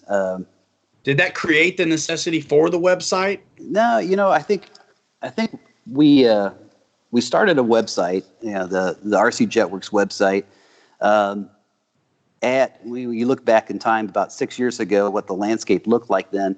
The Roaring Top brand was brand new, and no one had really heard of it, and it was kind of something that, I remember that. Yeah, nobody knew what this was. What is this Roaring Top battery? And we were madly in love with them at that point. They're still to this day some of the best lipos on earth, and the only way that we were going to get anybody to see them was to take them out to events and fly them. And I remember this. That's what we did. That's such a throwback, because I remember this, 6 years ago, because I wasn't really doing social, so I was all over RC groups a lot. By the way, you don't get credit for having more posts than anybody else, or being there or giving value. You don't benefit on an algorithm there like you do on social. Right. But I saw actually you get mentioned in these Roaring Tops all the time by guys. They'd see you at a show, or find a way, or somebody, a friend of a friend, would source these. And also, too, one thing that always stuck out was if anybody ever had a problem, you never suffered, because you were so quick to take care of it for them, that it was always a good vibe. Whatever was, you couldn't deny it. So you and the Roaring Tops kind of seemed to grab my attention at the same time. Folks were having a good experience with these batteries I hadn't heard of. And at the time, like you say, the what the landscape looked like, you were either buying, I think, really brand name, very expensive batteries, yeah, or you were getting them from Hobby King, and waiting a long time to get them, and whatever like that. So I think folks were picking these batteries up from you at these shows and having a great experience with them. It's interesting you mentioned that, because that was pretty much the whole point that we created RCJETWERX and with Roaring Top was, 7 years ago, your battery choices were extremely limited. The quality was just varied like crazy. And the two things that I really wanted to do with RCJETWERX was, one, a better product, and then two, better customer service. I can't tell you how just frustrated I was, 6, 7, 8 years ago, when I would order, 3 or 4 batteries from, someplace, and then they'd show up and 2 of them were good. And you can't get anybody on the phone. You can't get anybody to answer an email. You're just basically going to throw that away and get another one, and hopefully that one works. Yeah. And then it would show up and it's a different size, or it's a different, different, it's made by a different company now. I didn't want that. I wanted it to be really consistent, and I wanted to create a business that was kind of known for better customer service. If somebody asked a question, we were going to answer it. We're going to find them the right battery for their plane. And then it just kind of just spiraled into other things with batteries. We started making custom batteries for people. Guys would be looking for a certain size or shape or C rating or whatever. And I think it actually started from somebody just asking if they could get a different gauge of wire put on a 4S battery, and asking the factory, hey, can you put 10 gauge wire on this battery? Yeah, sure, we can. Okay, well, I just need 3 of them then, and just making I think that's where it started. From that point on, we were making custom batteries for a lot of people. And that's one of the reasons why the 6000 was created. And I think we were one of the first companies to create that big of a 6000 with a 60C in it, because that was what people were asking us for. We were making that for a couple of different specific customers, and then at the same time we were like, this is the perfect battery for the HSD F-16. This is the battery that needs to go in this airplane. And so we just had them made, and from that point on, that's been probably the single most popular item on our entire website, is that 6S 6000 60C battery. We get them in, and we go through them faster than anything else. And that's relatively new. I mean, over the last couple of years, right? I think the summer of 18 was when we unveiled them, I think. Yeah. And it's been hard to keep them. It's been hard to keep them. Everybody likes them. And you're seeing bigger batteries now from other, well-known companies as well. I mean, and when people see a need, I mean, you can't keep them in stock because folks love them on these bigger 90s. And then, because I'm thinking crossover, right? I mean, a lot of us are flying, the 90s, the 80s, the 70s, and then warbirds that always are short coupled up in the nose and like that bigger battery. I have the best maidens when I have a 6000, up in the front. Everybody knows I like my stuff nose heavy. So just because it's JETWERX doesn't mean you got to put it in a jet. But the integrity behind you developing your own brand of batteries and the stuff that you would carry, I appreciate. And it's really necessary because the demand the jet systems have on these packs. So like you were really on it from the beginning to make sure C ratings and things like that are not just baloney, right? Exactly. And I think those earlier HSD jets were kind of our trial with some of these C ratings. Is we would when we were getting that battery designed, we went to, I don't know, 10, 12, 13 different factories and got samples made for us with our specs, our design.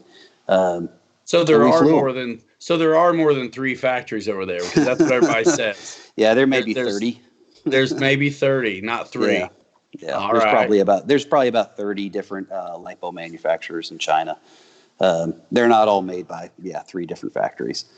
So we got samples made from I want to say 12 or 13 different companies, and we just beat the heck out of them. We flew them in the jets. We flew them in the Texas heat, 100 degrees. We take temperature readings of them afterwards, charge them, fly them again, charge them, fly them again, charge them, fly them again. And we settled on what we settled on because of a number of things. One, the consistency of the power output.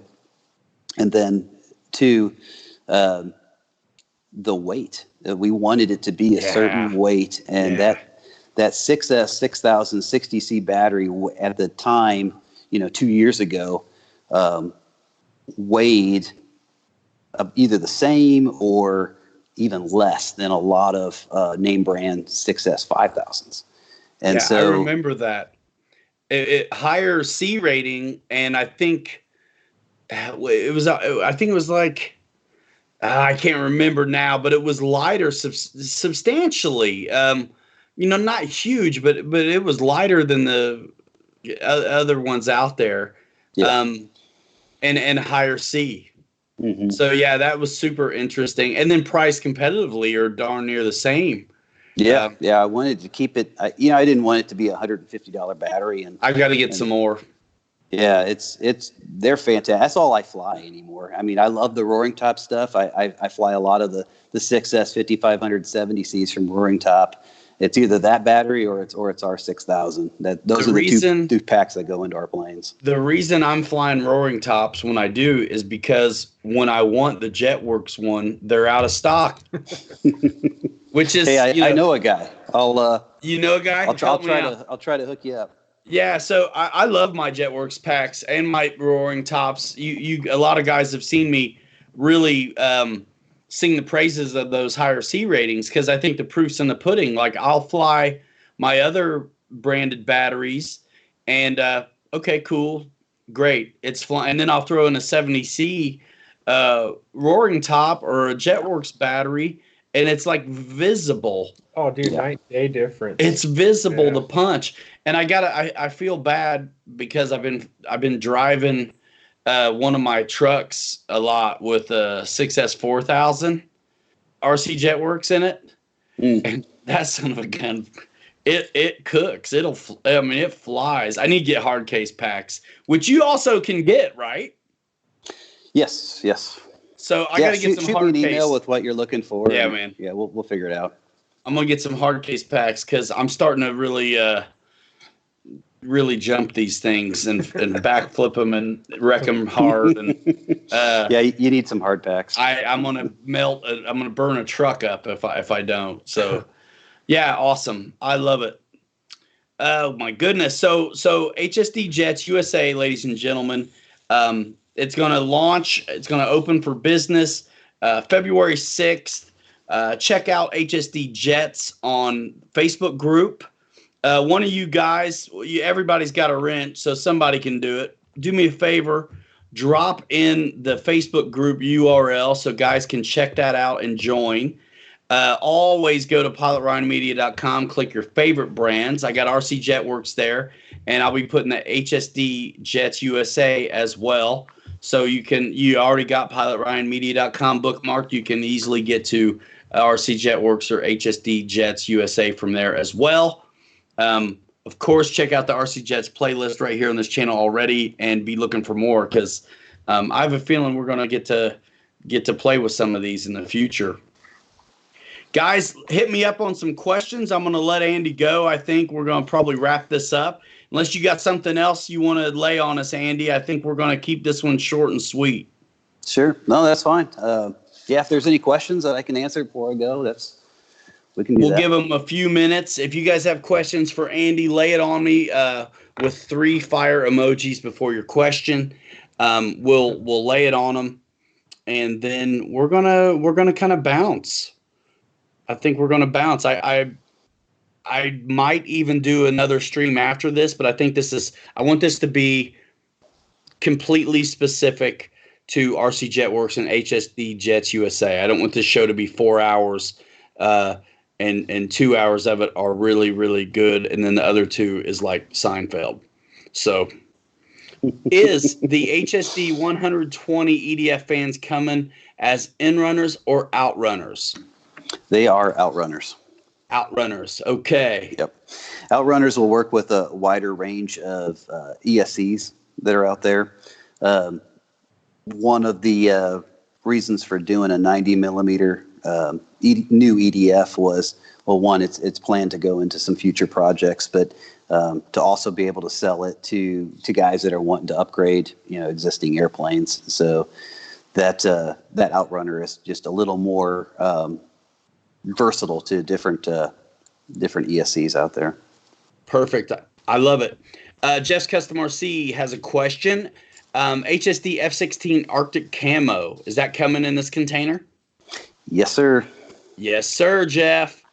There are a bunch of them. I think a bunch. I think we're doing one too, man. Pay it forward. Thank you for that. I'll start looking at the comments a little bit here while we're getting ready to wrap it. I do want to aim at 11 o'clock, but I've said that before. Love RC. Randy, thanks for dropping that. HSD, Facebook.com/HSD hobby. Is that right, Andy? Or no? On Facebook. Say that again. Facebook.com/HSD hobby. Is that right? No, if you're looking for the owners group, it would be HSD Jets Owners Group. HSD Jets Owners Group. So that other one is fake news, right? Yeah, I'm not sure which one that is. Yeah. Sean Gallagher says, good job, boss, Andy. Jeff's Customer C is super pumped about Arctic Camo. He's done some Arctic Camo on his other custom jobs, and they look fantastic, but it's always nice when they come with that. Oh, Alexander Vergas, love to hear if there's a pre-programmed flap-to-elevator mix in new jets, L39, T33, like the Super Viper had. No. No. You know, I take that back. On the T33, there is a flap to elevator mix that comes pre-programmed in the multi-function controller, but you can simply turn that off. Kevin Petrilli, I think we know this guy. He's at events, right? Is that the same fellow with that has the speed gun sometimes? Yeah. Kevin, yeah. He wants to know when that F-86 is being released. It's a ways out. It's a little ways out. Yeah, it's a little bit back on the production cycle. I think it'll be here this year. It'll probably be here this year, probably this summer.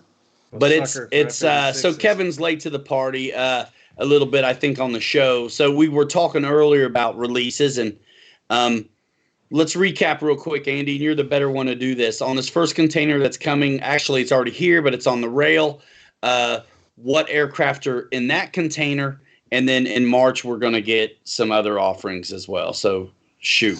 Sure. So in this container that's on its way to us right now, that's it's already cleared customs. It's already come off the boat. It's on the railroad right now, coming to us here in Texas. In it are T33 turbines, F-16 EDFs, Super Vipers in both EDF and in turbine. And when I say Super Vipers, I mean both colors this time. We'll have the red, the solid red, and then we'll have the red and white Navy colors as well. Fantastic. And then, so that's like very soon, like on the rail. And then could be here tomorrow. Could be here tomorrow. That's well, you're going to have a busy one.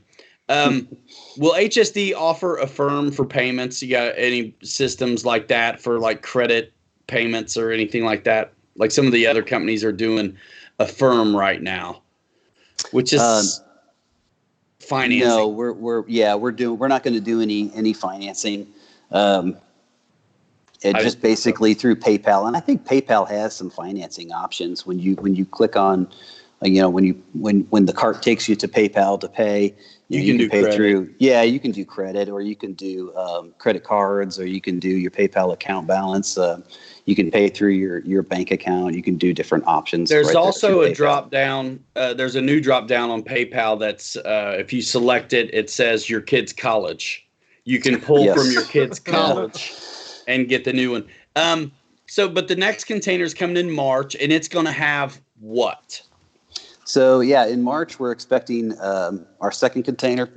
Well, we're expecting it to leave China in March. Okay. And in it will be the T-33 EDFs and the L-39 turbines. And then, of course, all of the assorted parts that go with both of those airplanes. That's awesome. Kevin Petrilia. Thanks, guys. Yep, that radar gun separates fact from fiction. Yep.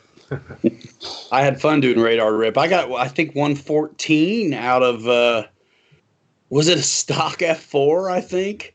It might have been. Really? Yeah. That's pretty At the Jet Jam? Yeah.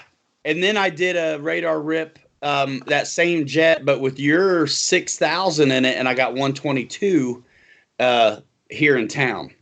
Okay. Yeah. So, all right. Any more questions? We're going to wrap it in a minute. Kids can pay for their own college, says Photon. Yeah, Jeff's Customer C is all over an Arctic Camo F-16. Yeah, pull from the wife's bank, too. Well, my wife's bank is my bank. I'm the one who brings the bacon. She cooks it, though. It's delicious. Yeah, so glad to have you on the show, man. This was a good one. We talked about this, and it was finally time to do it, and I'm glad we could do it. Man, super excited for you. And so we talked about ways to connect on social. HSD Jets owner group. Thank you, Randy Ruffins13, for dropping the link to that. Check that out. I will also share some stuff from that group over to the RC Pilots Lounge Facebook group, so you guys can get at it that way as well. And check that out. We've got some other guys like John Noontz, Airborne RC. He's new to turbines, and he's been active on that group. I know you know who that is. Yeah. Bledsoe has a T-33. He says that he got, I think you gave him your personal settings. Probably. Yep. So I think we did a full stuff, install man. on his. I think his got an engine and receiver and everything installed in it. So yeah, that would make sense that we'd just shoot him the settings and the radio setup. Outstanding. Patrick Crosdale, I don't want to say it wrong. He's asking, will the F-16s have the updated EDF or same as the original? Upgraded EDF. And in fact, that's awesome. The entire container would have been here 2 weeks ago, but we held it there at the factory because we wanted the new EDFs in the planes before it left. We did not want to ship an entire shipment of the old EDFs if the new ones were going to be available 2 weeks later. So we are delayed basically 2 weeks because of that EDF, and you're so smart. It's now though, in dude. the plane. You're so smart for being patient. Patience wins sometimes because you know what? The reason, I don't know if it's the reason, but it seemed like everybody who got, and not the Super Viper can get away with I think it seemed like everybody was still happy with the stock power, but everybody seemed to want to upgrade the older versions of the F-16s out of necessity almost. So even you did a video with us on how to do that, right? So I thank you for waiting. That these new versions are, up to snuff out of the box is really great. Yeah, we're really excited about it. All of and I haven't actually flown that new fan yet. But everything that I was told by the guys at the factory and it's impressive. It's a significant upgrade over the previous fan. We're so pumped, man, dude. I'm super pumped up. We're gonna do one. It's so awesome. Jeff's Custom RC. That's a great question. Here you go, Andy. Does Andy offer a link for Pilot Ryan? So an affiliate link.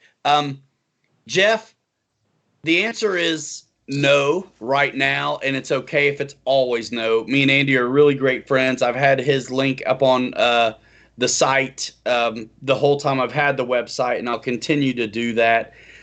You know what? I get to work with Andy. We're going to do some marketing for him, help out. I think do some work as influencers ourselves. I'm totally not worried about it, but that would be cool though.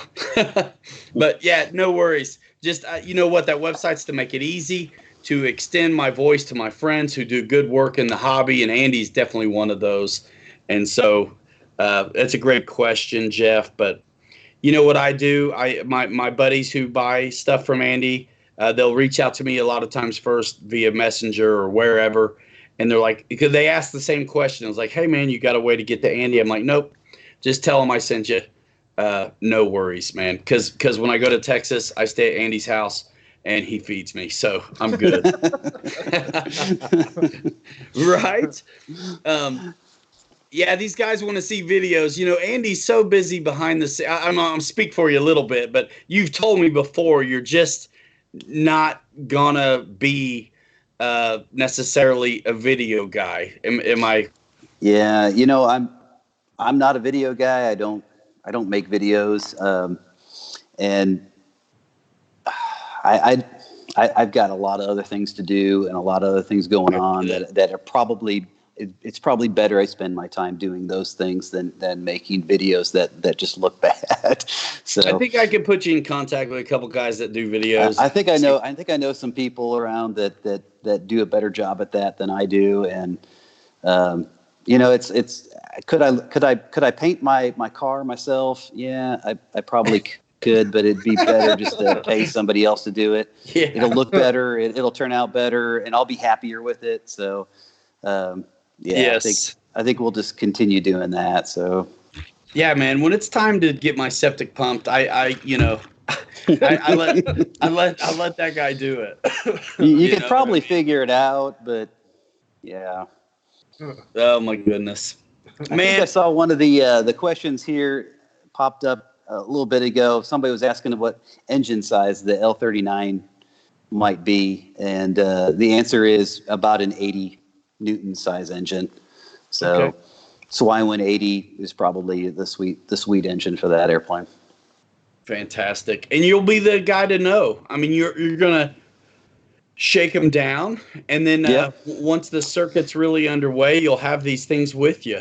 You and Uh, Sean, you and Sean really fly these things, and then as far as Brett goes, he's not really flying these HSD jets, but he's kind of Brett's flying the batteries and such. Brett's kind of the math guy. You know, that's kind of the way I look at it in my head.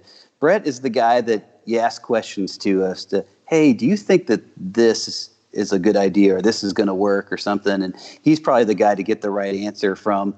Sean and I, we just kind of stick a bigger battery in it. Let's just see what happens, kind of thing. And it takes a village. Our plan is with all the upcoming airplanes, just like everything else. We hope to. Our goal is to have quite a few flights on an airframe before it even is available to the public. So that way we can answer questions about what it does, what it doesn't do, how it turns, how it lands, stall tendencies, flap mixes, things like that, timers, different engines.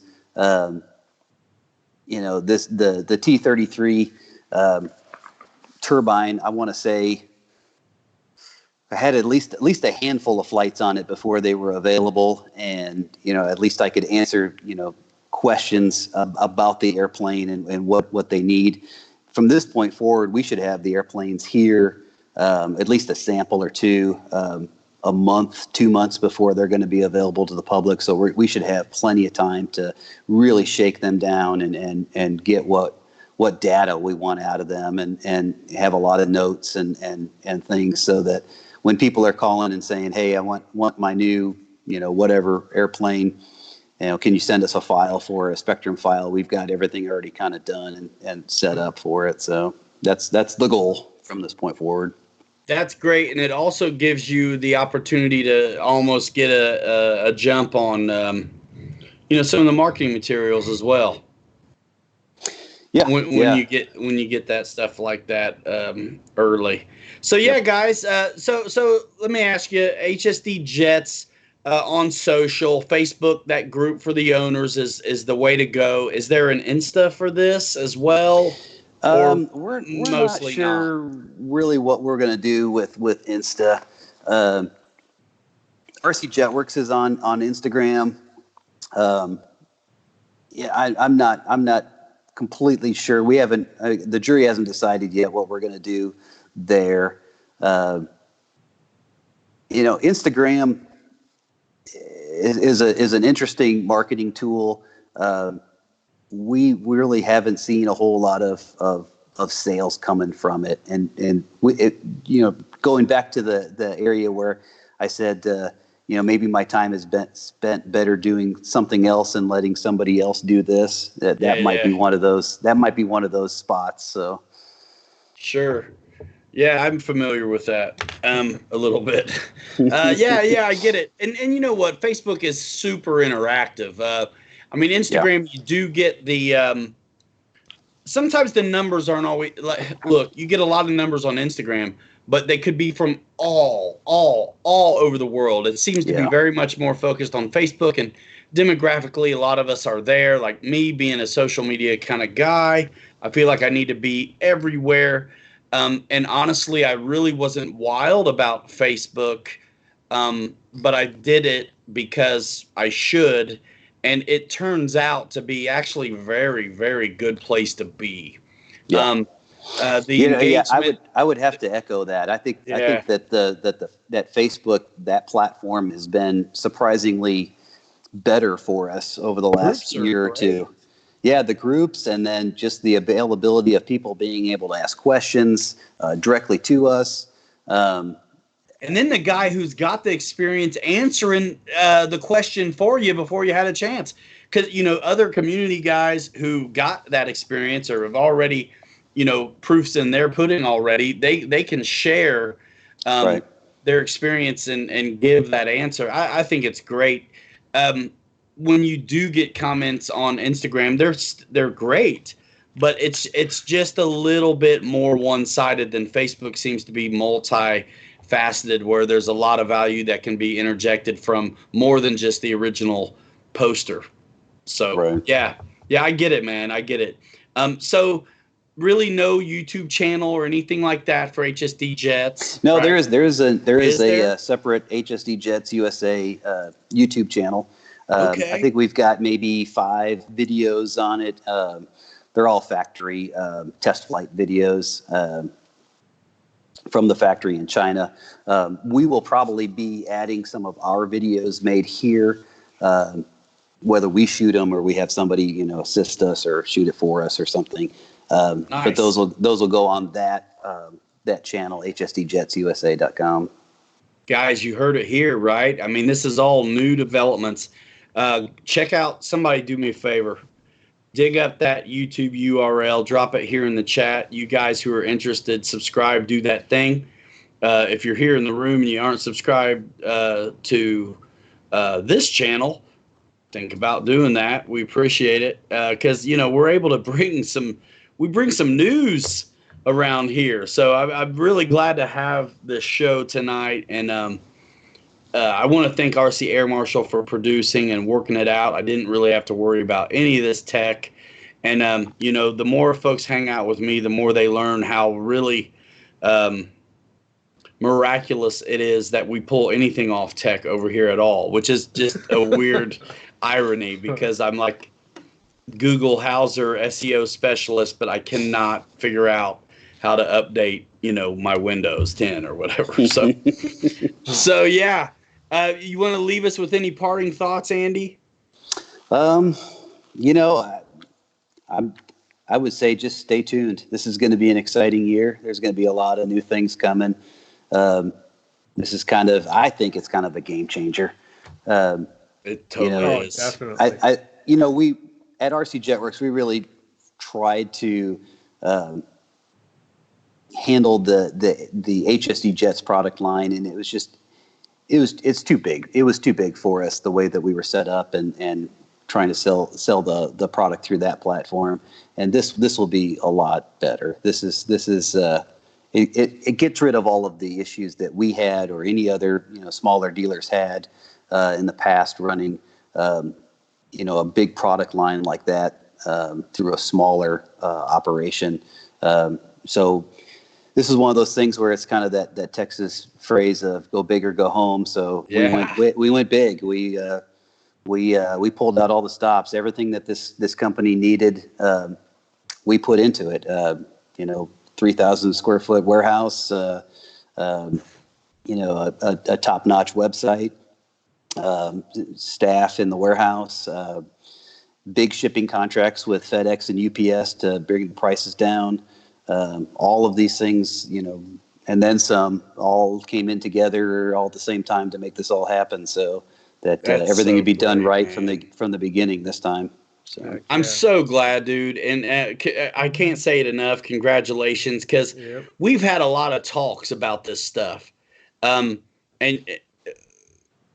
some of them frustrating because it's like the planes are amazing, I know you think so.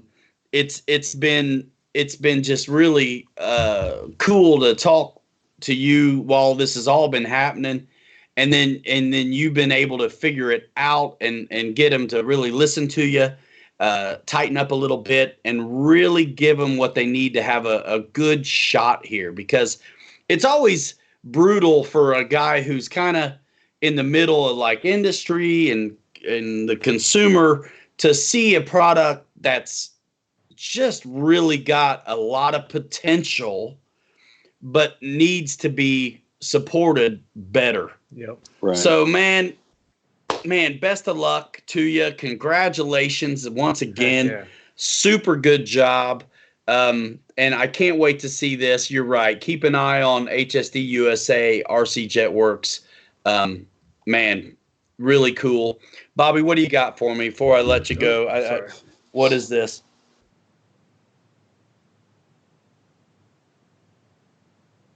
Yeah, we can do that. We can do that. Dave, the producer, had a question there off camera there. Sorry. So, Andy, hey, I'm going to let you go, and then I'm going to wrap this thing up. You can stay in the wings if you'd like, because we are going to wrap it up, and then we can just kind of, rip off YouTube for a minute. But I'd like to thank you officially for coming to the show, guys. Go subscribe to HSD Jets USA on YouTube. Check out the website. If there's a way to sign up for a newsletter, do that. In the meantime, I know you have one, Andy, at RCJETWERX. Go sign up for that newsletter as well, and check out the Facebook group for HSD, the owners of HSD Jets. We'll let you go, Andy. Thanks so much for coming. Everybody blow them up with emojis in the chat, and then I'm going to wrap this thing. Thanks, All right, Andy. well, thanks, guys. I appreciate it. Take care. You're very welcome. See you soon. What's your YouTube look like? Oops, sorry. So there's a bit of a delay, so I'm just like waiting to see what things look like. Producer man, are we ready? Not quite, just a tag. Josh Mangrum in the house. Good to see you. I want to focus on the comments a little bit. A lot of you guys were really great at answering questions. Those of you who knew the answers, I appreciate that. Thanks for doing that. Race 22 crew, Jeff Jackson, you were great. You had a lot of information on these guys that had questions on some of the HSD stuff. Wild Bill, Hangar 51, Race 22, Pay It Forward. Awesome. So as always, guys, check out Pilot Ryan Media. You're going to buy it anyway. Click for a friend, would you? I appreciate that. This is show 78. Just so proud to still be here. I want to also shout out once again RC Air Marshal on YouTube. Yes. Let's stay on long enough to let somebody put his link in the chat. Yep. If you haven't subscribed to Air Marshal, do it. We've done a collaborative effort, him and I. He's done a series on how to program the Spectrum AR636, where he's going to demystify that technology and allow you to jump in and onboard his computer with him, step by step, and get it done. So be looking for, I got a video intro to that collaboration. The playlist is going to exist on my YouTube channel as well as his, and it's going to serve as a tremendous resource for anybody wanting to take that technology they love from their bind and fly models and be able to put it in other plug and plays that maybe don't come with that stuff, or you want to be able to program a receiver that's, say, left over after you have it crash that thing into the dirt at full speed. So, things like that. So shout out to RC Air Marshal. Thank you so much. I'm going to actually have to figure out how to end this stream. And also, don't forget to check out Air Marshal Mondays. There's an awesome live stream that he does. That's right. It's really fun.